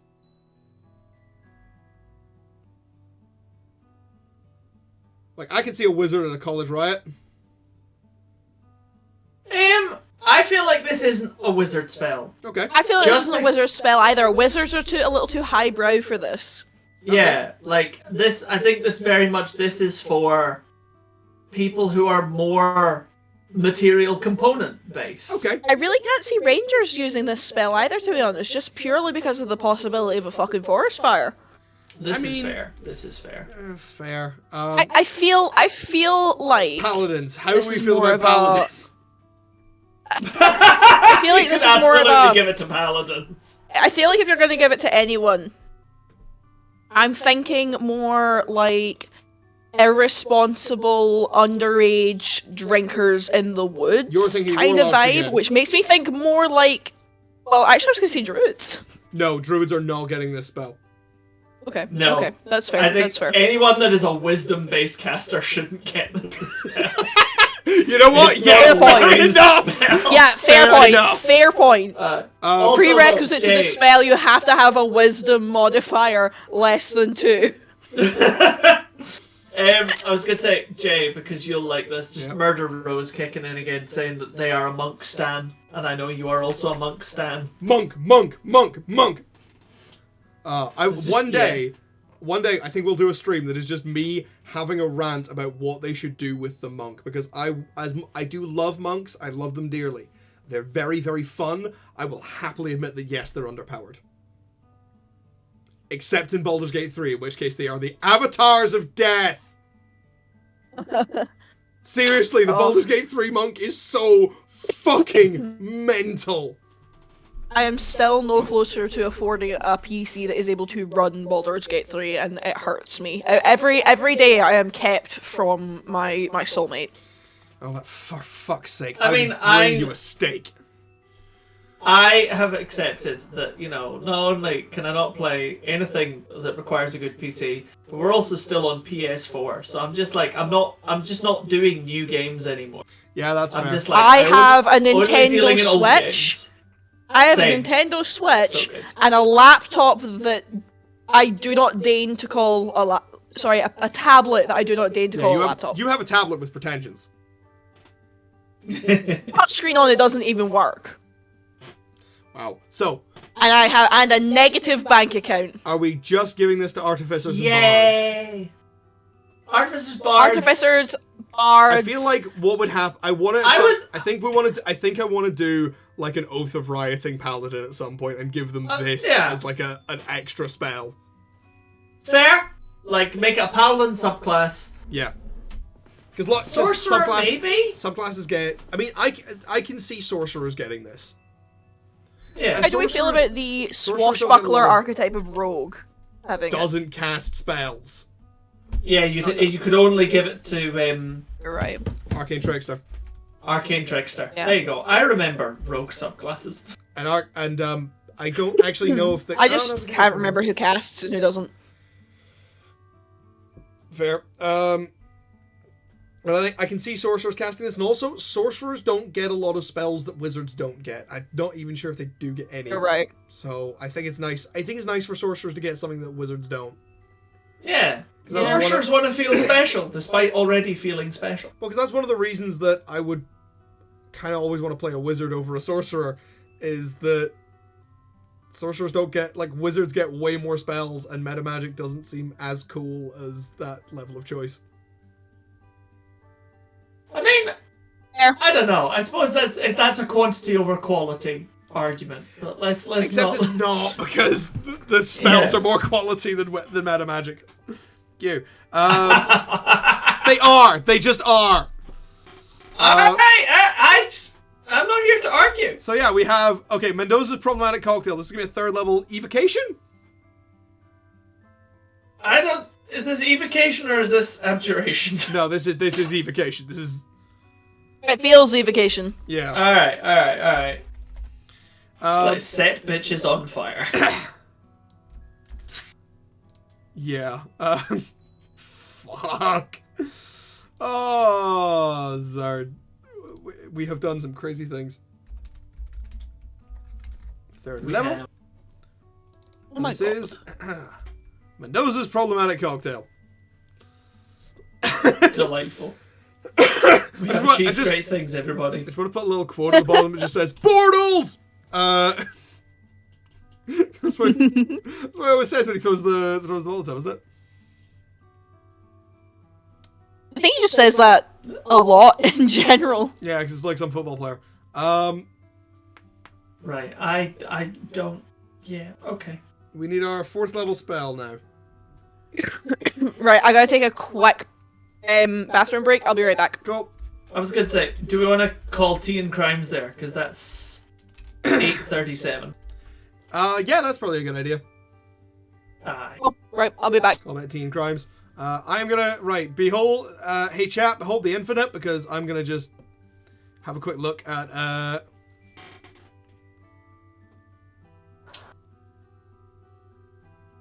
said I'd like to raise a drink to your memory, not raise a drink. Oh god. Yeah, that's the thing, is like monks, one of the things that Baldur's Gate did, Murder Rose, for monks was giving them a D6 as their martial arts die initially, like right off the bat, and it was great. I think that's like the base of what should be done for monks. But taking the unarmed fighting style would absolutely work. It would be great.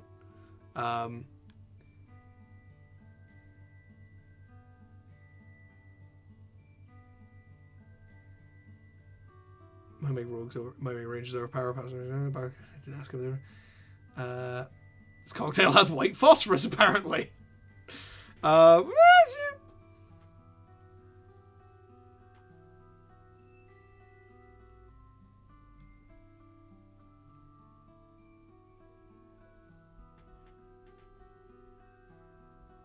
that's such a cool concept for an astral monk.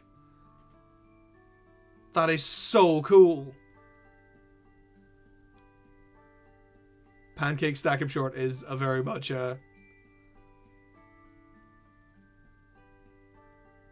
that yeah, I like your monk. I'm a fan of your monk.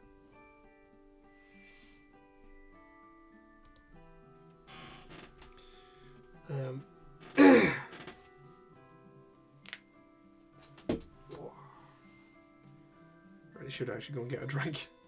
But I don't want to do that now because they might come back.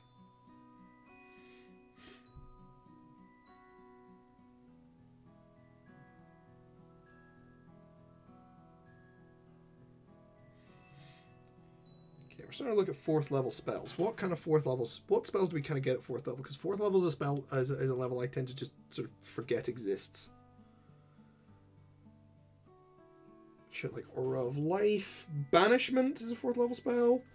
Conjure Woodland Beings, also known as Fuck You and the Legendary Resistance you rode in on. Death Ward, Dimension Door. I love Dimension Door. Everhard's Black Tentacles. Elemental Bane. What does Elemental Bane do?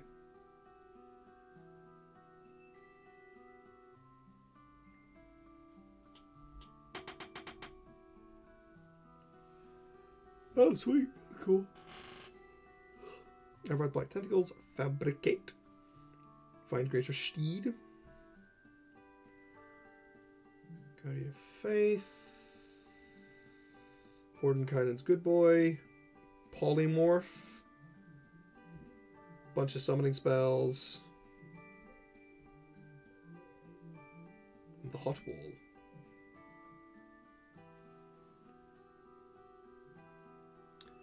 Cool things that can be done with a lot of cool things that can be done with 4th level.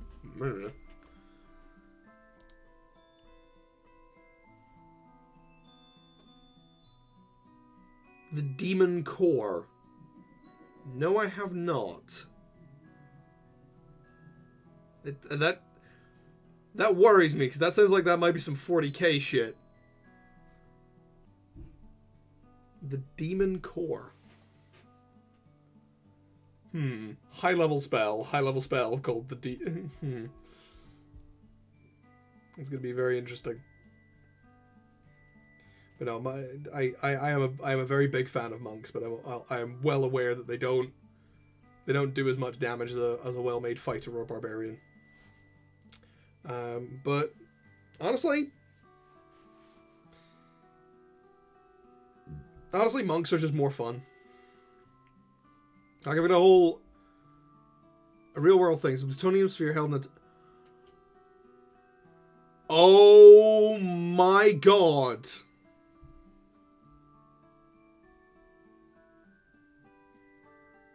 A plutonium sphere held in a tungsten container. When the tungsten container is closed...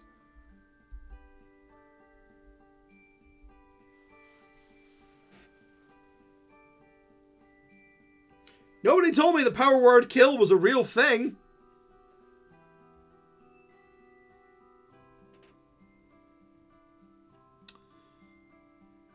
Okay, okay. Let's get the head on straight. That sounds a bit like a Giga Chad version of Sickening Radiance, where it does a bunch of like radiant damage and gives you a level of exhaustion. Whereas that just sounds like, this is like, I have a thing. I open the thing and death. That's a cancer gun. That's what you have. You have there as a cancer gun. Like, I was like, what did you do? I cast a spell and now I can hear his blood boiling.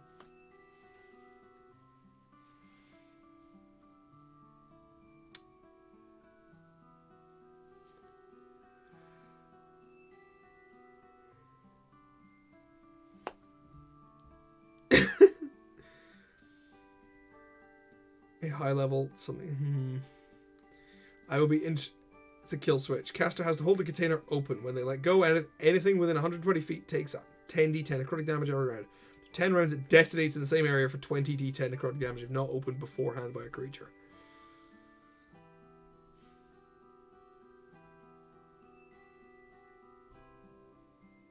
Honestly, maybe just because it is based on like a real world like thing, that sounds like it would maybe work better as a high level magic item, kind of like a Sphere of Annihilation, but wider range.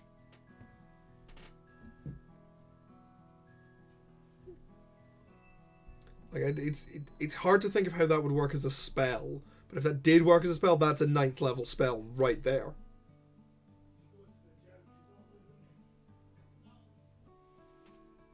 Like, that's a 9th level spell, if I ever saw one, because holy fuckity Jesus.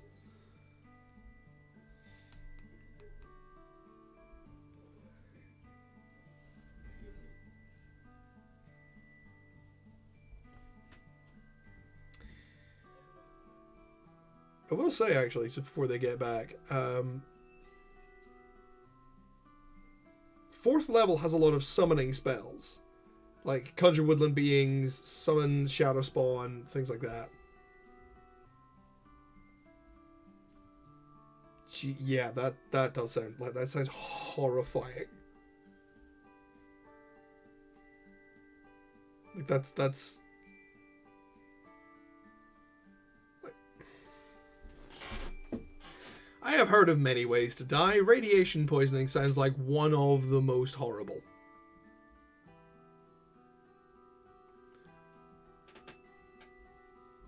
But I was gonna say, 4th level has a lot of summoning spells, so we might want to do maybe we'll do a summoning spell for this one. And make it summon something really stupid. Hey, Kelly. Hey. Surely we can just prop this plutonium core open with a literal screwdriver. If you ever want to see like the perfect example of the change in attitudes towards nuclear material, look at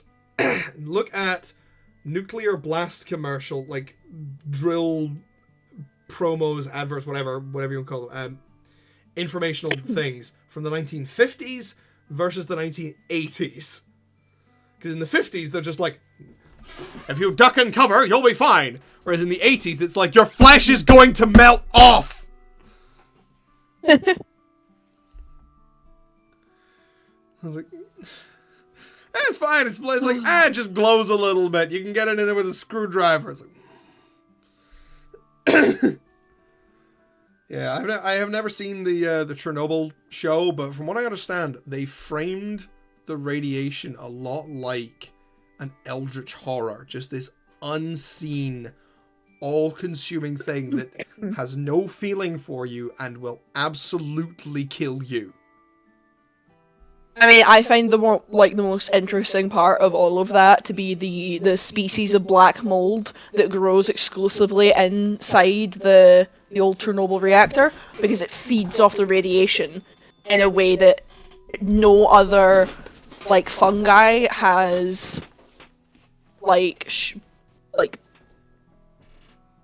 Ever managed before? Done that we know of. Yeah, it's scary. It's almost like photosynthesis, but for the horrific kind of radiation that comes off of the elephant's foot in the reactor. And that's horrifying. But also, mutant warlock. Yeah. Patron of the atom. Warlock of the atom. Ooh. I like that. That was that's one of the factions in Fallout, isn't it? The Children of the Atom? I really want to try and make a sort of fungal warlock as well. See, I know you did a fungal druid at one point. Fungal druids exist. I didn't make that up. I made bug druid. Oh, yeah, you made bug druid. Yeah, I know fungal druids exist, but the idea of a fungal warlock. Like a fungal druid is a whole thing. But a fungus warlock could be kind of interesting. Cordyceps warlock. It's like, what? Let's see. This is my warlock. His name is Clicker. Oh, I found it. They're radiotrophic fungus. Jesus. So, radiosynthesis. So, using ionizing radiation as an energy source to drive metabolism. That biological process is hypothetical. It's like, that shouldn't be possible. Because, no, you're right, it shouldn't. Basically, they're claiming that the fungi that they found in Chernobyl is radiotrophic, but they can't check because it's in the Chernobyl reactor. You can't get in there to check, yeah. So it's still, Do you reckon that every year at the closest university they have a bit of a whip round among the grad students, be like, all right, boys, who is willing to get their face melted off for science? Well, not to be depressing or anything, but not anymore. We can't offer you money or anything, but we can say that we'll name the fungus after you. Yeah. Not to be depressing or anything, but not anymore, given what's going on in Ukraine. Yeah. Didn't want to talk about that. Fair enough. Right. The whole process... So you know how we've got the process of photosynthesis very well studied and broken down, and we can talk about exactly how it works on a cellular level mechanically. Yeah.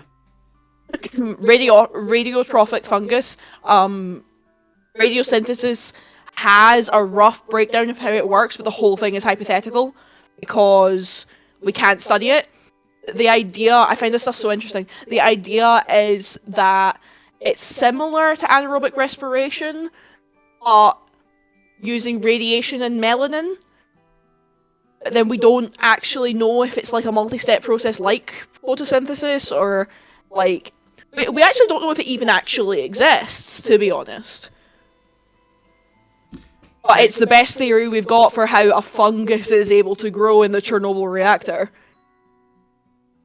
Yeah, we're talking about radioactive fungus. It's so cool to me. I mean, that is incredibly cool. I couldn't grow in a Chernobyl reactor, so I must admire the fungus that can. I wanted to say something really, really horrible there, but that would be mean. Go on. I was going to say, dude, you can't grow in your current environment. Hey! Fuck you! We've spoken to the accountant. I'm making a company. I am growing. Still shorter than I am.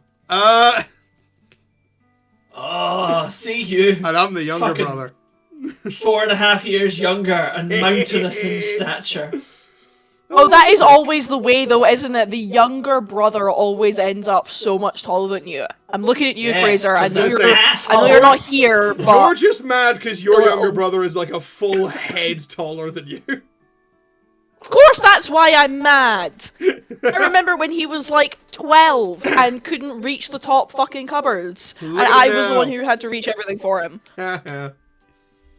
Anyway. It is the scourge of oldest siblings everywhere. Okay, so. Younger brothers. For this 4th level spell, 4th level has a lot of summoning in it. We've got things like conjure woodland beings, summon shadow spawn, summon fae, etc., etc. So I think I want to continue. Conjure drunk frat boy. So, well, that's the thing is, because we're talking about radiation, I'm thinking we could maybe do either do something kind of radioactive, or I want to say do something stupid, because I want to call the spell Summon Gerald. And I don't know who Gerald is, but we'll work it out. Under elephant's foot, everyone in a 50-mile radius gets immediate cancer. You're inflicted with the condition, cancer. So you get 4 stages of cancer. Well, you were going to treat You would cancer either like need to- exhaustion now, mechanically. No! You would either need You can't to- reduce you cancer would with either a long need to- rest. You'd either need a wish spell or No, you need a wish spell. cure diseases or whatever it's Greater called. restoration. I was going to say, Greater fair shout restoration. from Murder Rose, if we're talking about summoning things, you could have an anti-summoning thing, their suggestion being salt the earth, a circle of blessed salt that cannot be crossed by any summoned being. That's actually kind of cool. That's not bad. That's actually kind of cool. Or an area of effect where you cannot summon anything within that area. Like I mean, it is, however, very specific. I mean, here's the thing. Banishment is also a 4th level spell. As is Evard's Black Tentacles. Yeah, so I don't necessarily want to put... Like, because that's kind of a mass banish. But on specific creatures, like summon things. Yeah. I don't really want to put that on 4th level. Because banishment is already brilliant. True. And hard to... I'm just trying to think of various ridiculous things. And my mind, whenever I try and think of the most ridiculous thing possible, my mind is always cast back to Kung Fury. Of course. Yes. Summon Mecha Hitler. Summon the Kung Fuhrer. Summon Triceracop. Yeah. No. Have you guys ever seen the movie Velocipaster? Yes. I haven't, and I need to. Yes, I have. I was going to say, the spell, if we're still on Kung Fury, I was going to say the spell is Tank You. And it's just a massive single enemy melee damage spell. Summon Summon tank. You drop a tank on someone. Summon Hasselhoff. Don't summon Gerald, but Gerald is an elephant who appears approximately 50 feet above the target. I mean, that's not that far away from Murder Rose's suggestion of summon insecurity. You summon 3 to 5 guards from a local tavern. They are very unsure why they are there. Summon That's so good. I mean, it's just because I'm thinking summon Gerald. It's the Douglas Adams. It's the whale and the bowl of petunias. Wait, that was going to be my next. That was going to be my next suggestion is that you summon a whale and a bowl of petunias. Alright, I'm still going to go over summon approximately 100 feet from you. Summon insecurity is amazing. Summon insecurity is very good. I mean, hang on though. So what if though instead of it being hang on, instead of it being conjuration, it's illusion, and it's not summon insecurity, it's summon insecurity. That was I mean, I quite enjoyed the pun. Security. Like three. You summon 3 guards from the local tavern. All of them are unsure what to do with their lives. No, it's just you just summon the feeling of insecurity within your enemy, and they suddenly lose purpose in life. Fear. No, because you're not making them afraid. You're not making them run away. It's closer to confusion than it is to fear. Okay, if you want to do insecurity mechanically, I think that would be an AOE effect where you would give people disadvantage on their attacks because they're suddenly not feeling so confident about them. Yes, Kelly. No, you would do disadvantage on class abilities. Please. Summon insecurity. Summon an illusion of the target's 13-year-old self, who proceeds to do a very specifically personal version of vicious mockery.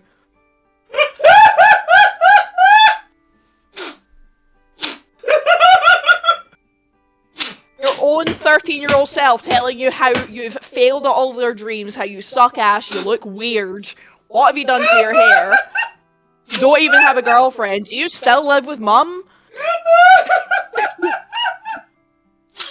Best way to find out a Just character the is meanest, trans. most hormonal version of yourself. Oh my god. This is why D&D, in D&D, if you're a dungeon master, you need to come up with your own magical Geneva Convention. Because that is so... It should definitely do psychic damage. That is such levels of psychological torture. I was going to say, that's... It's funny, though. I have Horrifying. so many players, so I've needed to turn around and be like, Geneva Convention, we need one. I've threatened to set entire campaigns in Switzerland just so we can have a Geneva Convention. Can we have the Neverwinter Convention, please? No. Denied. I was like, but that's against the Fandelver Convention. I'm sorry, but I think that's hilarious. Can you imagine you're in battle and suddenly the fucking 13-year-old, angry, bitchy, mean little fucking Xbox Live version of yourself pops up and starts fucking calling you slurs that are accurate? I think it's even worse though, Kelly, because if you imagine that it's actually your incredibly innocent, filled with hope 13-year-old self looking at you and being like, Jesus, so disappointed. You're such a failure. It's fucking heartbreaking is what it is. Yeah, because that's kind of what I thought you meant originally with all that shit you were saying. Just like... Like, as murderers just saying, this is what I've become. I'm like, yeah. Look at yourself and be like, wow.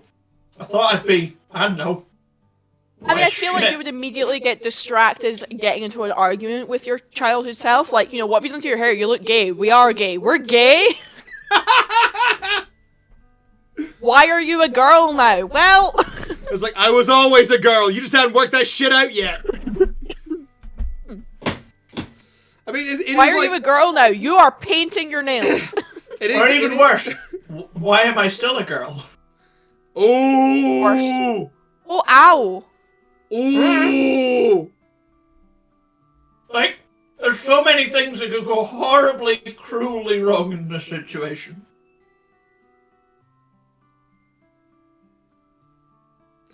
So, this not only summon puts insecurity for mass psychic damage. This not only puts a creature in the closet, it set fire to the closet after they get in. Chris, that hurt Yo. me. I know, it's fucking... I'm sorry. Casting time. I would like to say that I feel like the inspiration came from Murder Rose's comments in the chat, and who started with the best way to find out a character is trans. I mean, and I feel like I want to be like they started it, but I can't. I mean, you've seen that meme comic. You've seen that meme comic, right? Where it's like three kids kind of hanging out, and then a portal opens, and they're like, "We're you from the future." Show it, and you get one going, "Oh, cool," and then one of them is just like, "Oh, I'm trans, aren't I?" Because like the kid is obviously male, and the adult is very obviously not. Mm.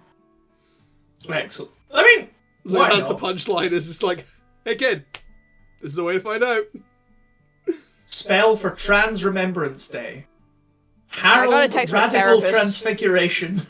Harold's Radical Transfiguration. HRT. Cast one day. The spell transfigures a willing creature into their idealized self, changing height, weight, facial features, and gender appearance, but not race. I like that. That's a good spell. I do very much like that. It does also, however, in the back of my head, remind me that due to wild magic shenanigans, yesterday did involve Chris's goat character getting punched in the balls so hard he became female.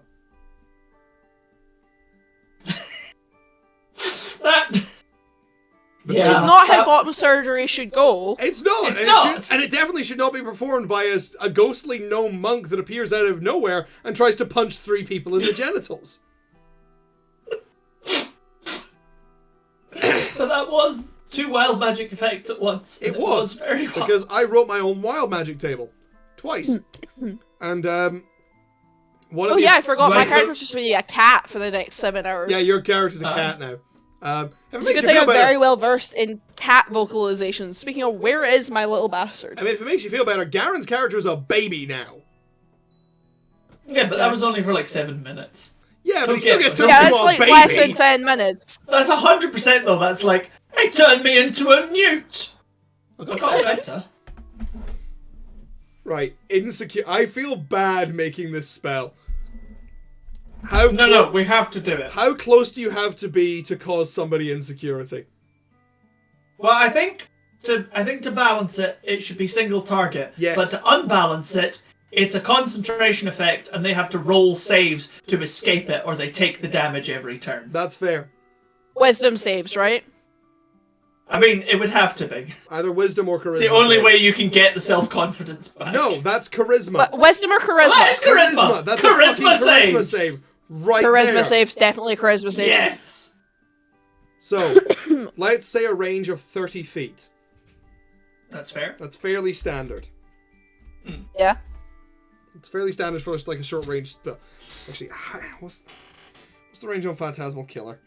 You could upcast it to increase the range. Like if you cast it with a Phantasmal stupid Killer- level, you could do it to like a room. has Phantasmal a range Killer's of 120 foot range. Yeah. Split the difference, say 60. Alright. Yeah, that works. Your opponents, verbal, somatic, and material. Material components are your hatred for your fellow man. I'm sorry, is that a material component? Apparently so now. Because here I am, armed with nothing but a packet of hobnobs and my hatred for my fellow man. I feel like the It's a verbal line I've component should never be gotten like to use properly. good scrub. Good scrub. The somatic component is just flipping them off. Duration 1 minute. Am I allowed to do that on Twitch? I already did it. Oh, well. Who cares?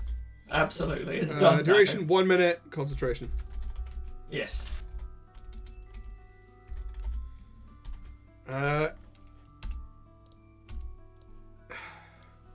I'm gonna make some suggestions in terms of damage. You summon a creature's childhood's.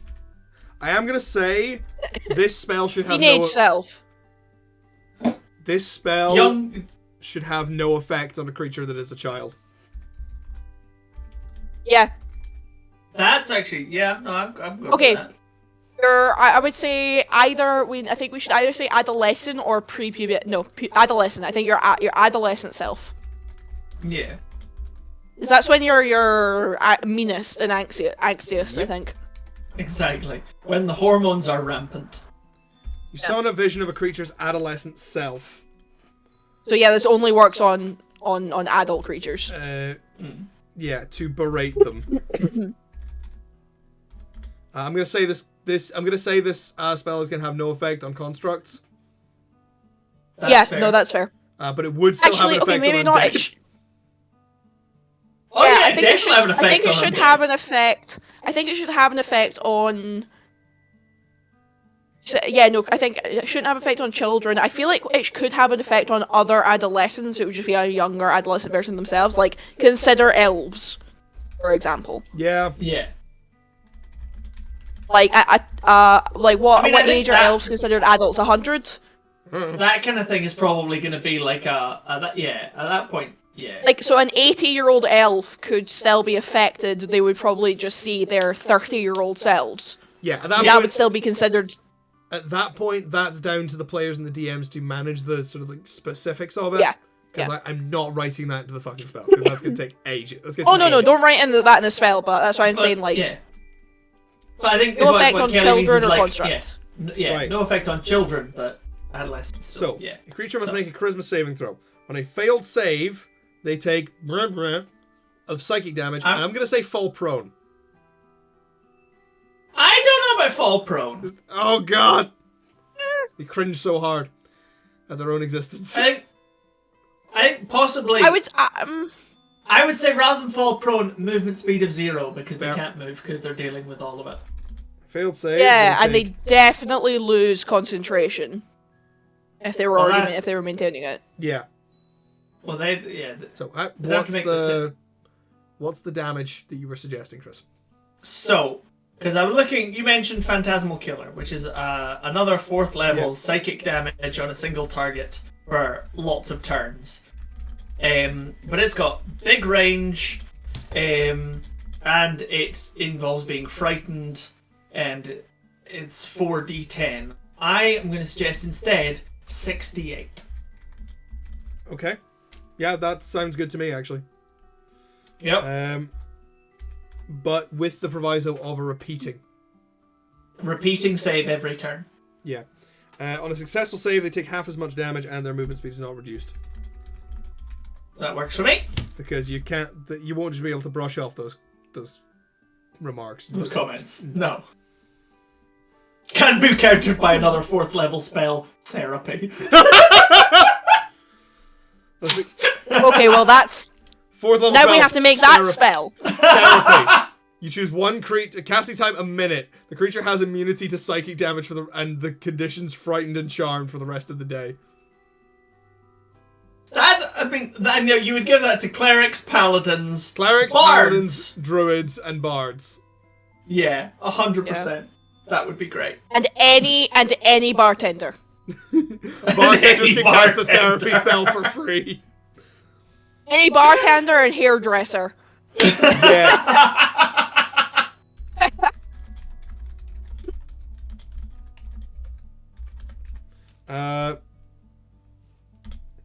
A creature can. Do we want to add extra? Do we want to add extra damage at the end of the turns, or do we want to just repeat the saving throw? I think just repeat the saving throw. I mean, you're taking damage every turn. Repeated saving throw. So I think, so they're taking the 68 every turn. yeah, every turn. Okay, right, okay. And yeah, again, in much the same way as Phantasmal Killer, the damage is every turn. How long are we setting the duration of this? A minute. It's a minute. Okay, we're not doing concentration? No, we are doing concentration, yeah. Yeah. Okay, we are doing concentration, cool. Aye. If you want to make someone feel really insecure about something, you gotta focus on that. Yeah. Yeah, because you're psychically drawing out their deepest insecurities and using them, weaponizing them. Like, that takes a hell of a lot of focus and magic. Absolutely. What's the wording of Phantasmal Killer? Just so I can do this right. What's the material component going to be? Like a I don't know. like a shonen body pillow or something? No. I know what you did. So, Phantasmal Killer J. Got it. Says target must make a wisdom. Okay. Let's make a charisma saving throw at the end of their turn. On a failed save, they take 68 psychic damage and have their movement speed reduced to 0. At a failed save, they take 68 damage and have their movement speed reduced to 0. On a successful save, they take half as much damage and their movement speed is not reduced. A creature can repeat the saving throw at the end of each of their turns. On a successful save, the spell ends. Says, I mean, the way that this is written is at the end of each of the target's turns before the spell ends, the target must make a saving throw or take damage, and on a successful save. And just so that it's clear that the damage happens every turn. Yeah.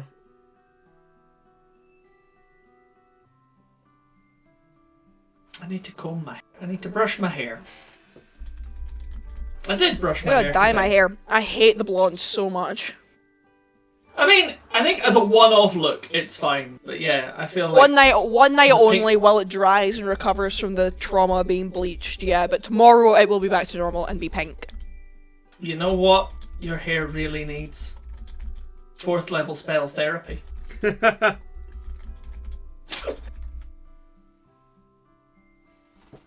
Yeah, it's still light damp, unfortunately, but... Sorry, Murder Rose has just said, you know how like healing word has like mass healing word? Yep. Well, therapy, you could also have like Group therapy. Haha, that's good! I enjoy that. That quite. I feel like if you're going to do group therapy, though, then you also have to take just like a tiny little bit of psychic damage from everyone else's trauma. Oh. So there's no one therapist, you all get the benefits, but you all take a little bit of psychic damage for it. Oh dear. So who should get to cause insecurity? Bards. Bards, 100%. This is a bard spell. I think this is also a Yup. cleric spell. I mean, religion makes you hella insecure. Yeah, it does. Murder Rose has just demanded sorcerers. I'm not so sure about sorcerers, but definitely warlocks. Oh yeah, Definitely warlocks. Warlocks, definitely. I mean, sorcerers, because obviously, you know, sorcerers are the egos of all of D&D. The I can magic make an argument chat for sorcerers. saying, Yeah, that's remember fair. who you were, nerd. It's exactly that. Magic Chad makes everyone else insecure. Sorcerers get the spell. Yeah, once again, if we have a magic school, high school or this is college of magic sorts, bullying. the sorcerers are the ones who have gotten in, who are failing all of their classes, but somehow still passing because they're part of the sports team and shoving you in a locker. Yup, 100%. Do we want to give this to paladins as well? I don't think so. I mean, Paladins can be pretty judgmental. I know. I It feel can, like there is but more in a holier than thou kind of way. This is a little lowbrow, I think. Yeah, it's more I cleric was shit. gonna say, I mean, Murder Rose is saying vengeance paladins, but even then, I'm like, I feel like most vengeance paladins would be more about cutting you into lots of small pieces rather than like destroying your spirit and soul. No, that's actually a I know. conquest And also, I paladin feel like thing. the insults that you're getting from this childhood version of yourself, they're like things that to anyone else would seem trivial, but to you are really cutting. I feel like if you're going so far as to have an oath of vengeance, you want to like destroy them, you know? Okay, vengeance paladins. I'm convinced. Subclass for vengeance. Oh no, paladins. that was my argument for not giving it to vengeance paladins. You want to hurt? Okay, I thought that was an argument for. That sounded like an argument for. So, bards, clerics, destroy sorcerers, someone warlocks. utterly and completely. So we're doing bards, clerics, sorcerers, and warlocks for that. Aye, I think that sounds like a good spread. That sounds right to me. Fuck. I'm gonna remove the material component. Oh no! Yeah, because I can't think of a material component. Material component, a hand mirror. Rude. You gotta make them reflect. Material component, your enemy's childhood diary somehow. Just because of how mean this spell is in concept, but not necessarily in mechanic, I want to give this a gold cost just to make it harder to use. But I shouldn't do that because, like, mechanically it's fine. Conceptually, this is the meanest spell that has ever been created by anyone ever. My brain did just go, material component burn book. Ooh. This spell is castable once per day by any mean girl. Yeah. One page from a high school yearbook. Chris, we're doing a mean girl bard. Mean girl bard. We're gonna do a mean girl bard. We've already done the sweary bard. We've basically got mean girl bard and frat house bard. No, mean girl bard, frat house sorcerer, frat house warlock. Whoa. No, because the warlocks would be in like the weird culty frat paladin, that, like the oath of fraternity. The warlock should be the. I'm sorry, but the warlock should be oath of fraternity paladin. Okay, no, that's better. That's better. I'm sorry. I feel like the warlock is going to be one of the sorority sisters who's passing her classes because she's sleeping with all the professors. Yes. That's also, mean girl bard gets summoned steed, but instead the car is called "Get in the Car, Loser."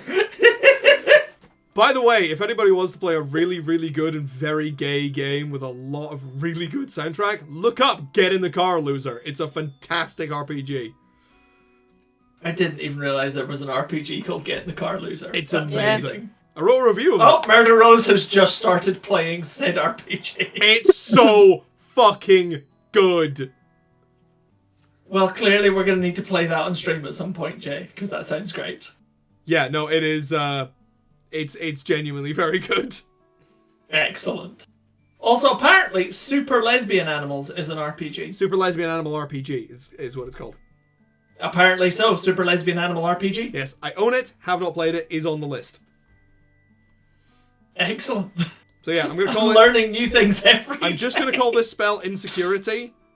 Yes. Because either that or I'm going to call it Ingrid's Incredible Insecurity, and that just feels forced. And mean whoever Ingrid is. Aye.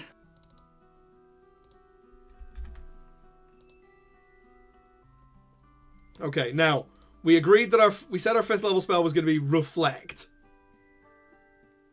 Ah, yes, it was gonna be Know You. A counter spell that reflects the spell. Uno reverse. Uno reverse. You It should be called activated Uno my reverse. trump card. I'm literally just going to call it... Absolutely. No The material Reverse. component is an Uno reverse card. Yes. Cast down 1 reaction, triggered when a creature... This is just counterspell. Can see... No, this is better. This is counterspell, but you send it back. Yeah. Return to sender. Actually, yeah, I'm gonna... I think we should call it Uno reverse, though.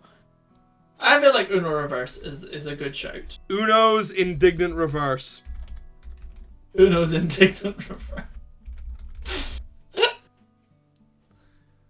Oh dear. Casts a spell that targets you. Like, so that's kind of the twist here. Is it has to be a spell that targets you, because counterspell you can use on any spell that you see. Yeah. Whereas this, if you pull it off, this has to target you. yeah, if you pull this off, is gonna have disastrous consequences for whoever just fired it at you. Because also, target spells tend to usually be worse. Yep. Like, for example, Yes. imagine somebody Well- casts Disintegrate at you. I was gonna say power word kill, but I was also gonna say we just made a really awful spell that targets one person that you could 100% Uno reverse. Yikes. Range. What's the range of counterspell? It's 60 feet, right? I don't know. Let me look. My brain says 60 feet. Admittedly, I don't think Okay. I've ever actually... 60 feet. Yes. Yeah, it's been a long time since I played a character that could cast counterspell. Components, somatic, purely somatic. It's just you just flip that shit around. Duration instantaneous.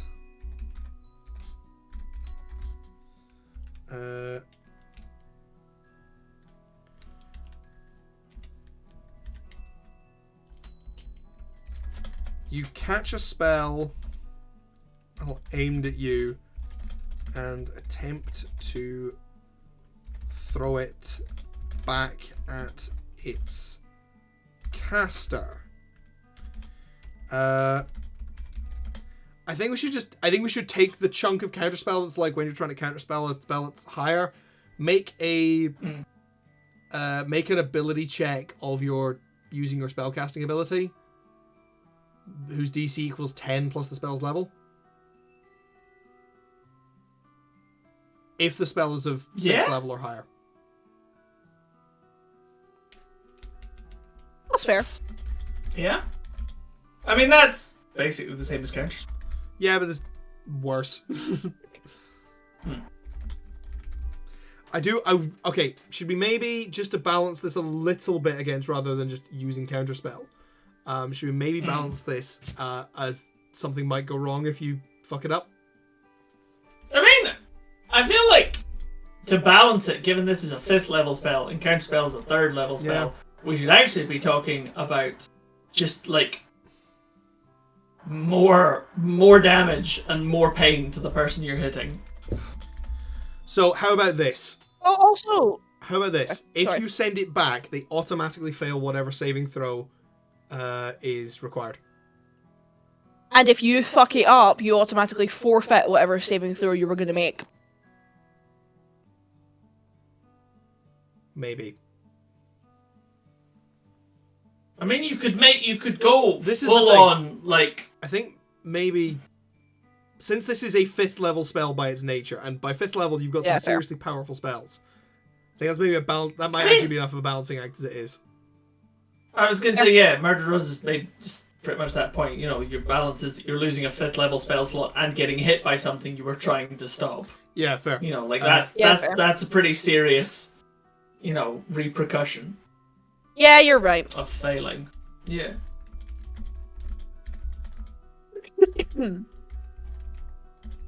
Sorry for asking. Whereas if it goes right, you fuck them up.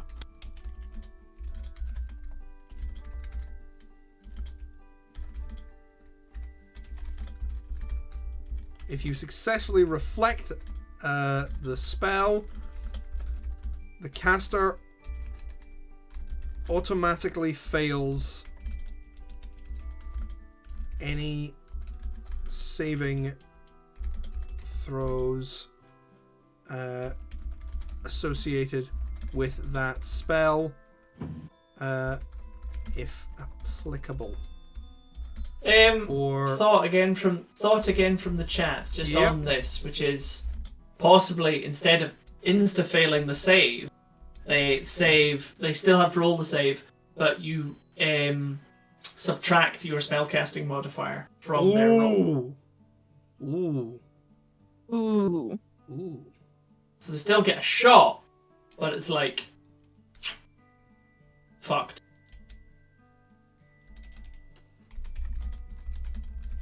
Oh, he likes it! He's putting it in the spell! That's goths and ghouls of all ages. He is now putting it in the spell. Man. That's a point. I was gonna say that's. yeah, we're not gonna get all the way up to 9th level here. No, we're not. It's fucking 23 past 9. Yeah.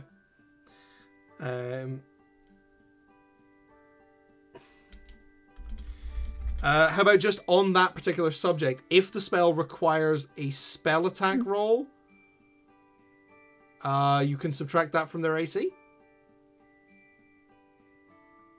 I mean, surely if you're making it, I think if it's a spell that requires a spell attack roll, then I think you just hit them.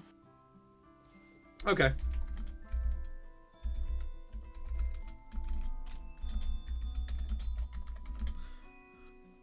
I mean, that's yeah.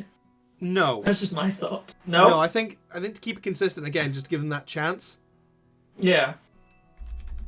If the spell requires an attack roll, make the spell attack using your own spellcasting modifier, but also subtract your spellcasting modifier from the target's AC. All right. And I think just as one final little balancing act, because this is a potentially very, very powerful spell, maybe don't let it be upcast. No, you can't not let it be upcast. Yeah, fair.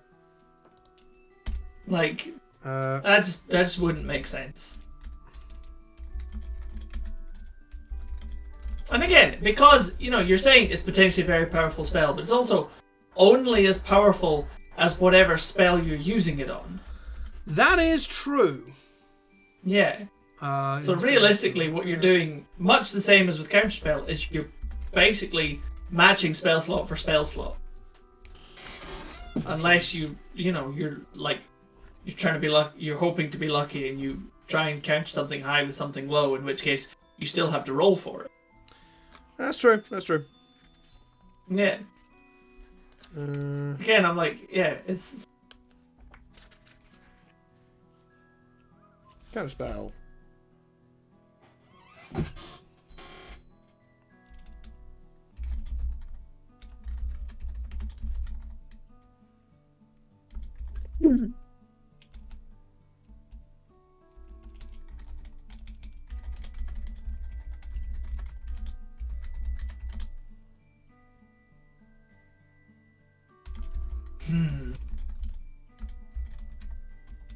totally random thing, Kelly, but it's a thing I like to do when I'm directing shows, where because ladies and gentlemen is no longer kind of like the thing to say for, fair enough reasons. I can't remember who it was who coined something in non-binary hose. Can't remember what's the I can't remember what it is. There's Bros, nose, and non-binary hoes? I don't know. There's a couple. There's a couple. Yeah. There's friends, foes, and non-binary hoes. There's I quite like either friends, Romans, countrymen, or mothers and fuckers of the jury. I quite like mothers and fuckers of the jury. I've also heard ladies and Nerds gentle is good. thems. because this is the thing. So like every show I direct, I try and come up with like a nice specific one for the cast. So when I did Little Shop of Horrors, it was peoples and plants. Mm-hmm. And then this year we did Addams Family, so it was goths and ghouls. I mean, honestly, man. Very nice. I mean, honestly, man, I don't think Yeah. any has been ever as effective or to the point as just oi cunts. Oi, cunts but you can't do is a that. solid. It can't do that when talking to Right, children. use. Oh, Usians. Usians, Usians, them's yins. Usians would like to speak to Usians. Right, Who gets grown-ups this and spell? maidens. Okay. Who gets wizards? Wait, I do have one more. It's my Go favorite on. one that I've ever seen is ladies, gentlemen, and those of us with more sense.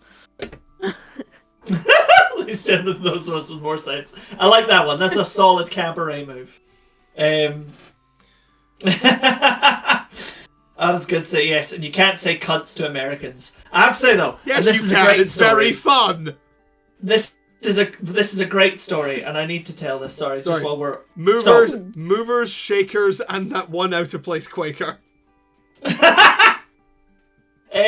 But no, this is a great story. So, my wife, who is wonderful, was in Vegas one year for her friend's birthday. And she was playing on one of the slot machines. And she lost, and she shouted cunt. And these two American guys behind her, like, in shock and, like, absolute, like, oh my goodness, how can you? Were like, you can't say that! And she was like, what? And they were like, the C-bomb! And she was like, what? Cunt! And they were like, oh, but you're a woman! Like, and she's this like, is "Aye." Vegas! And Aye. She was like, every cunt's a cunt. Your best mate's a cunt and all. It's like, and it and was also, beautiful. It was you're in wonderful. Vegas. There's cunts everywhere. It was just, it was apparently like their jaws couldn't have hit the floor any harder or like gone That is through so the floor funny. any faster. It was just magical. I love And then- cultural shock moments like that when great. America, It's so especially great. when Americans go somewhere else and realize that not everywhere is America. Oh, it's Like, amazing. did I ever tell you about the time I had a grown woman, an honest to God adult woman, literally stomp her foot No. in my work when I told her that she could not purchase melatonin in this country? Holy shit. She said, "But it's natural," and stomped her foot. That's beautiful. But it's natural. Bitch, so's arsenic! The body makes it, then make some. I mean, Skill in issue. fairness, Your lack of melatonin is a skill issue. I do feel like, in fairness to Americans, You can buy it over British the counter. tourists. Where I British come tourists, from, then They're you not should have called bought tourists. some there. They're not called tourists, Chris. They're called invaders. Yeah, I was going to say, British tourists are called colonizers. Yeah, we're called and the are the invading bane force. of every single hot country that they go to. Yeah, Yeah, that's fair. yeah, and it's Ah, we are almost as bad as the Americans for making sure that people speak the same language as we do. yeah. That's not true. and We're actually we're worse than the Americans because there's a large percentage of the American population that at least speaks Spanish. this is true. The Scots don't speak any fucking language. Scots We don't barely even speak speak- our own fucking The language. Scots barely speak English. We More barely Baptist speak than English. anything else. And then we have two other national languages that we don't fucking speak. I speak English. Yeah. I speak fuckwit. I speak. Yeah. I speak. I mean, between Scots, Gaelic, English, I do think we should add sarcasm to our list of national languages. Scots, English, Um, Gaelic, and BAM are our 4 national languages. Absolutely. And then BAM is very regional. BAM is very Every regional. region West has Coast it. BAM, West And Coast East Coast BAM. and East Coast BAM are very different. Very, very different. Which is completely different to North BAM. Yes. Not Highlands BAM. Highland is its own BAM. very Have you ever strange thing. has anyone ever heard of Borders BAM? No, actually. No. I don't think they make them. Oh no, they do. They do. It's just they send They're them all all to inbred. Yorkshire. Well, and Cumbria. It's like, excuse me, sir. I've got a hires in Rocket. Sorry, we've lost the chat. Sorry, The chat is struggling We lost to the keep chat. up. Sorry. Well, Yeah. Oh, sorry. fuck. The We chat are have come in Scottish. with, I know some of these words. We are Scottish and we speak Scots. Shut up, Jay. You don't speak Scots. No, I just speak violent swearing. You do. That's speak- We actually, okay, I speak a little bit of Seriously, Glaswegian from an dialect actual and consistent serious- swearing. from an actual serious, like, linguistics perspective, Glasgow Standard English is its own dialect. Oh, it fucking is. It Yes. absolutely is. Yeah. That's what we all speak.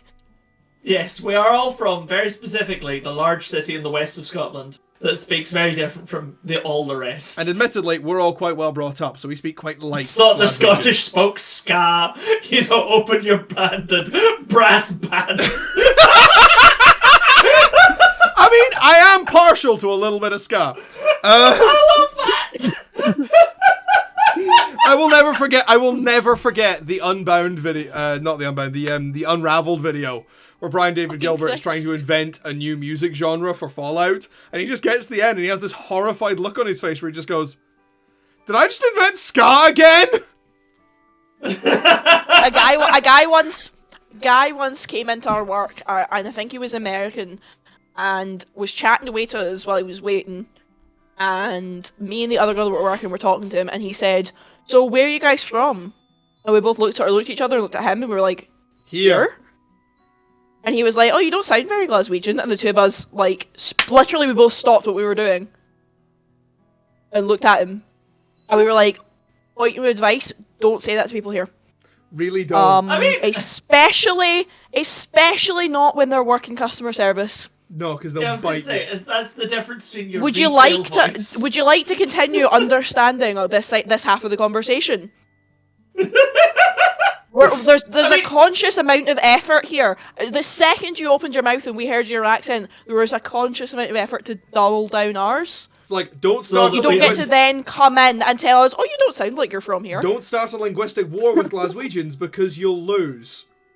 That's only because we don't speak any language properly, and we will fuck up any language you try to speak to us. And we do It's speak not our own that- language. I feel like there's We do speak a our own different language way to very fast. other. There are other places that will skip out on certain vowels and things. We're all vowels. Yeah. No fucking consonants. That's Except C and T. C and T. No, T is especially the one No, that that's does fair. not get brought The up. T is the one that just Yeah, goes. T isn't here. No. There isn't a T. No, that doesn't. There's no They T! exist. Fuck are we gonna do without There's any T? You Boston Okay, this motherfucker! is You threw the devolving. T in the fucking harbour! What do you mean devolving? this It is devolving. devolved. It's gone. This is done. Anyway, should we get back to the D&D portion of this in the last 25 We minutes? probably should. So, I've put bards and must. wizards getting this spell. Should anyone else get it? I've forgotten what fucking spell we're on. Uno's The indignant reflecting reverse. Uno reverse Okay, card. okay. So you said bards and Wizards. Wizards. Bards and wizards. I think we should give this one to the sorcerers. We've been very kind to the sorcerers so far. We have. It's vibes. I don't have an argument. It feels right. I mean, sorcerers do get counter spells, so you know what? Fair. Yeah. All right. Right, we are now going to get out of the realms of the half-casters. Because we are going to try... Bye, half casters. We are going to try and come up with a 6th level spell in 25 minutes. Okay, So this is what gonna be our last sort of spell. spells would normally be 6th level? Grace? Big spells. Hang on, I'm just looking it up. I mean, I've scrolled back through all of them. The one that jumps to my mind are Wall of Ice and Globe of Invulnerability, which are crazy spells. Okay. Like this, we're actually hitting the upper limit of Baldur's Gate 3. I love that by alphabetically, the second 6th level spell is just called Blade Barrier. And It's I'm just like, a wall this of is just a wall of swords. swords. It's just a wall of swords. Hey, you create a vertical wall of whirling razor-sharp swords. Yes. Yeah. So we've got Blade Barrier, Swords. Chain Lightning, which I can speak from experience, again, from having played Baldur's Gate 3. Chain Lightning is fucking mental as a spell. Chain Lightning is insane. Unbelievably powerful. I did manage to two-shot a boss with it. Circle of Death. Circle of Death is always a big one. Conjure Disintegrate. Fey, create Homunculus. We've got Disintegrate. There's a spell. Jay. What? There's a spell in here called Contingency. Why did I not know this? Oh, Contingency. Yeah. Contingency alongside Simulacrum is one of the spells you can use to just break things. I was going to say, yeah. You cast a spell to basically get ready to do a different spell. It's just a wizard thing. That's why you've never seen it before. That would do it. Globe of Invulnerability, Fizzban's Platinum Shield, and also just a spell that just says harm. And I love shit. that. It's just like, I also enjoy that there's I'm also going to hurt heal. you. There's heal and there's harm. Yeah, it is just the, I'm going to start beating you now. I'm not sure when I'll stop. Oh my sweet Jesus. Yeah, no, that's on a failed save, they take 14 d6 necrotic damage. Yeah, that shit hurts. Also, Hero's Yeah. Feast. Hero's Feast is the best spell. Hero's Feast is the Hero's one Feast is spell beautiful. that, like, there are two spells that I wish I could cast in real life. One of them is Prestidigitation because it's just brilliant. The other would be Hero's Feast. Great. If I could get if I in real life could cast Hero's Feast once a day, I'd be happy. I mean, it would save on cooking. Yeah, but I do like the process of cooking, but also it's like that. I think a few people who could do that would go a long way towards solving world hunger. Oh, 100%. Because also, again, just to bring it up again, Baldur's Gate 3, when you cast Hero's Feast, not only do you get all the benefits, you actually summon enough food for a long rest, because it works on a supplies system. And and you can do that every day. So it's like a few people like that is like, oh, you could just feed the entire city like this if you wanted. Because that suppliesness is enough, I think, for 10 people to have a full long rest. Jay? Yeah? Sorry, I found a spell, and I would need to give it to Quarleth. It's called Mental Prison. Oh god. Have you heard of this? Oh, Kelly, I'm you guessing put someone has in a not. mime box! You literally put them in a mind box. Mime! Oh my god. If they succeed their saving throw, they take 5d10 psychic damage and that's it. On a failed save, you make the area immediately around the target's space appear dangerous to it in some way. This might cause the target to perceive itself as being surrounded by fire, floating razors, or hideous maws filled with dripping teeth. Whatever form the illusion takes, the target can't see or hear anything beyond it and is restrained for the spell's duration. If the target is moved out of the illusion, makes a melee attack through it, or reaches any part of its body through it, the target takes 10 d10 psychic damage, and the spell ends. This is the kind of shit you're dealing with at 6th level. It's 6th level. 6th level is when the real fuck you spells start coming out. Which I think is kind of... let's just check what level you have to be to start getting 6th level spells.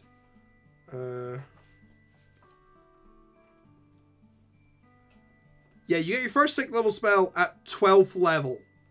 Sorry, 11th level. So just as soon as, shit starts to get wild in the game. Well, 11th level, fighters are making 3 attacks, barbarians are useless, and, sorry, I have a real problem with barbarian progression. It's not brilliant. It's crap. Barbarians past 5th level are kinda crap. There, I said I feel like there's a lot of... I feel like there's a lot of people would argue with you, but Barbarians get so little in their progression. You're gonna go and look up. Okay, barbarian cleric progression. spell that has a temporary reduction to your constitution and strength. Osteoporosis. Osteoporosis. No, I have osteoporosis. yeah, no, I'm gonna. I was just trying to think of honestly, words that already exist that sound like a spell. I think we're a little past. Okay, we've only got 20. We've only got 20 minutes left, and I do kind of want to go off on one of barbarians. No! Yeah, alright, man, go for it. Okay, fine. Go Okay. off on barbarians. First- Fucking go off on one. First 5 levels, barbarians get rage, great. Unarmored defense, yeah, their unarmored defense is pretty good. Reckless attack, brilliant. One of my favorite features. Subclass, they've got some kind of cool subclasses. Let's not talk about the berserker. ASI, and then 5th level get the extra attack and they get fast movement. That's a good, solid 5th level character. Like, barbarians are really, really solid in the early game. Beyond that, like, from 6th to 11th... I mean, come on, brutal critical is perfectly acceptable. Brutal critical's very It lets you roll 1 extra dice when you do a crit, which doesn't happen very often, because no barbarian has any way of increasing their crit threshold without multi-classing. And even then, you would have to put 3 levels into fighter, which, by the way, solid combo. Barbarian fighters, good combo. Like, feral instinct. You have advantage on initiative rolls, which only really matters for the first turn. And, you know, you can avoid being surprised, which is, if you have a rogue in your party, is usually hard to do anyway. Hard to be surprised anyway. Brutal critical at 9th level, Also, the fact that their rage damage increases so slowly. It only increases twice across the entire 20 levels. Okay, that's pretty pish. It's crap. Yeah, that's pretty shite. Relentless rage is alright, because it means you can keep fighting while raging, and like that's really nice and thematic. And it really plays into the barbarian's role as a tank. Yeah. But it becomes very, like, if you're under serious fire, which you will be if you're just jumping back to 1 hit point, it becomes very quickly very hard to maintain. Yeah. And then brutal critical, better at 13th level. If you're relying on crits at that high a level,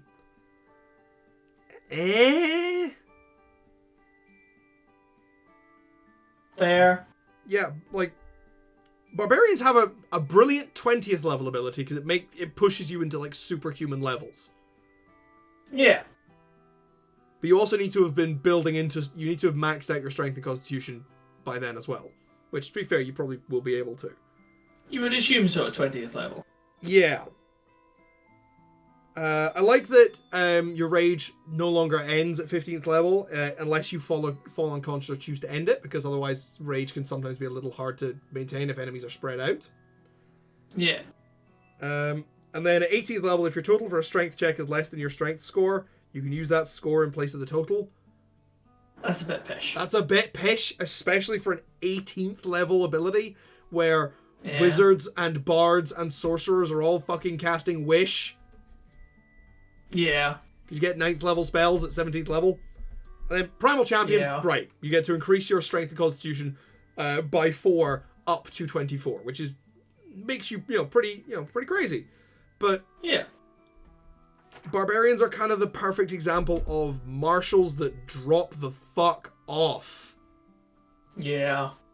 Like, fighters can be a bit dodgy between 5th and 11th level. When they hit 11th level, they get their 3rd attack, and that really makes a big difference.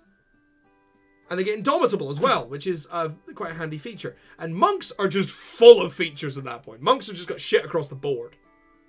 Yeah. Like, that's kind of the thing of monks, is they're very much a jack of all trades of martials. Mm.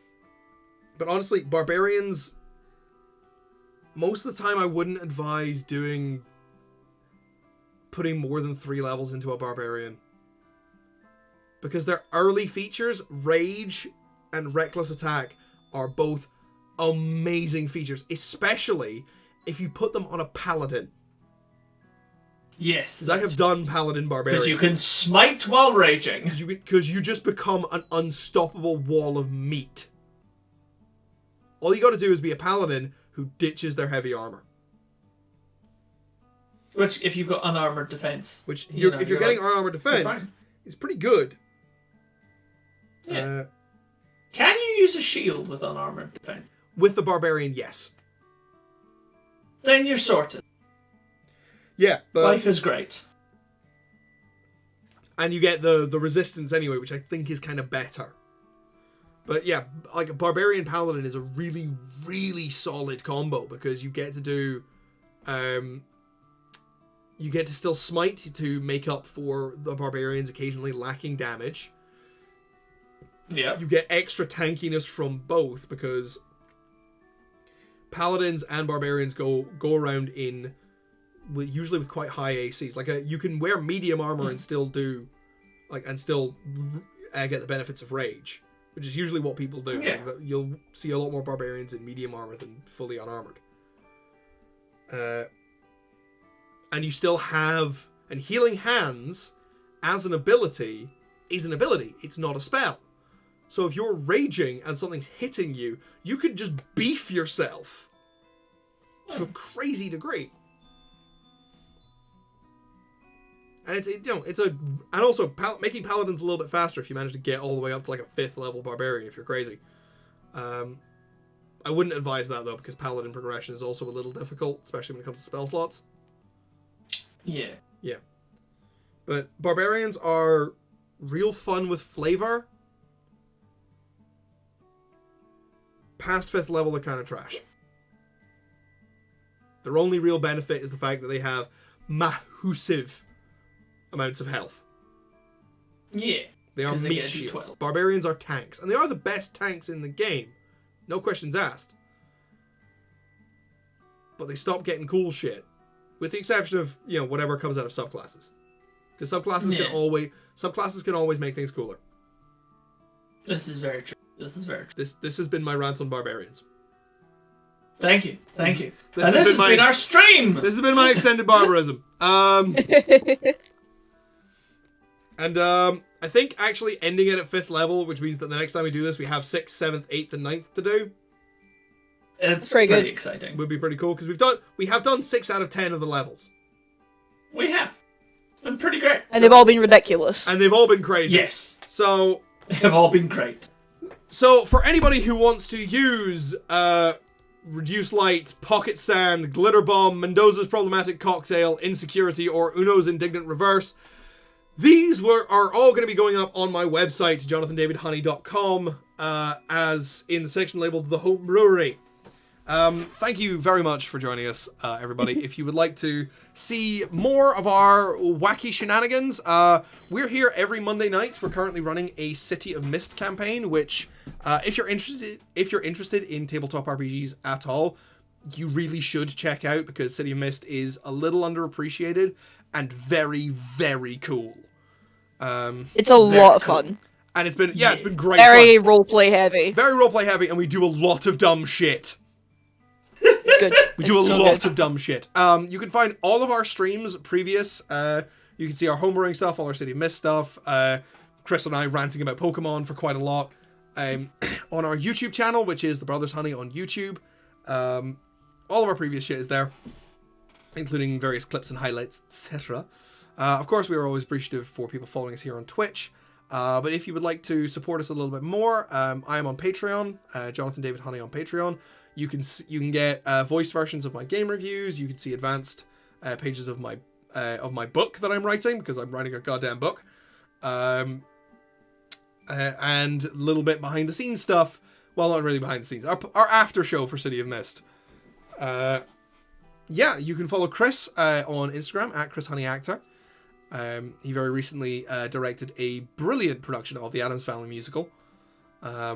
So, hey, if you know any casting directors, or people who need a show directed, call him. Yeah.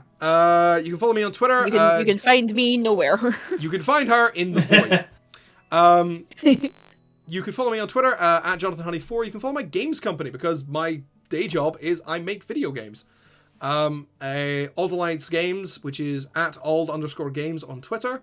I have finally had that meeting with my marketing person, so we're going to be getting stuff on the social media very soon, and we may even have a website at some point. Ooh. But that's meetings yet to happen. Very exciting.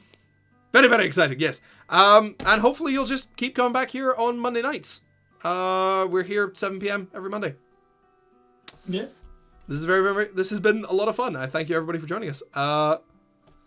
And all of the wonderful suggestions. All of the wonderful suggestions. It Excellent suggestions. Brilliant. Thank you very much, guys. And good night. Bye. Bye.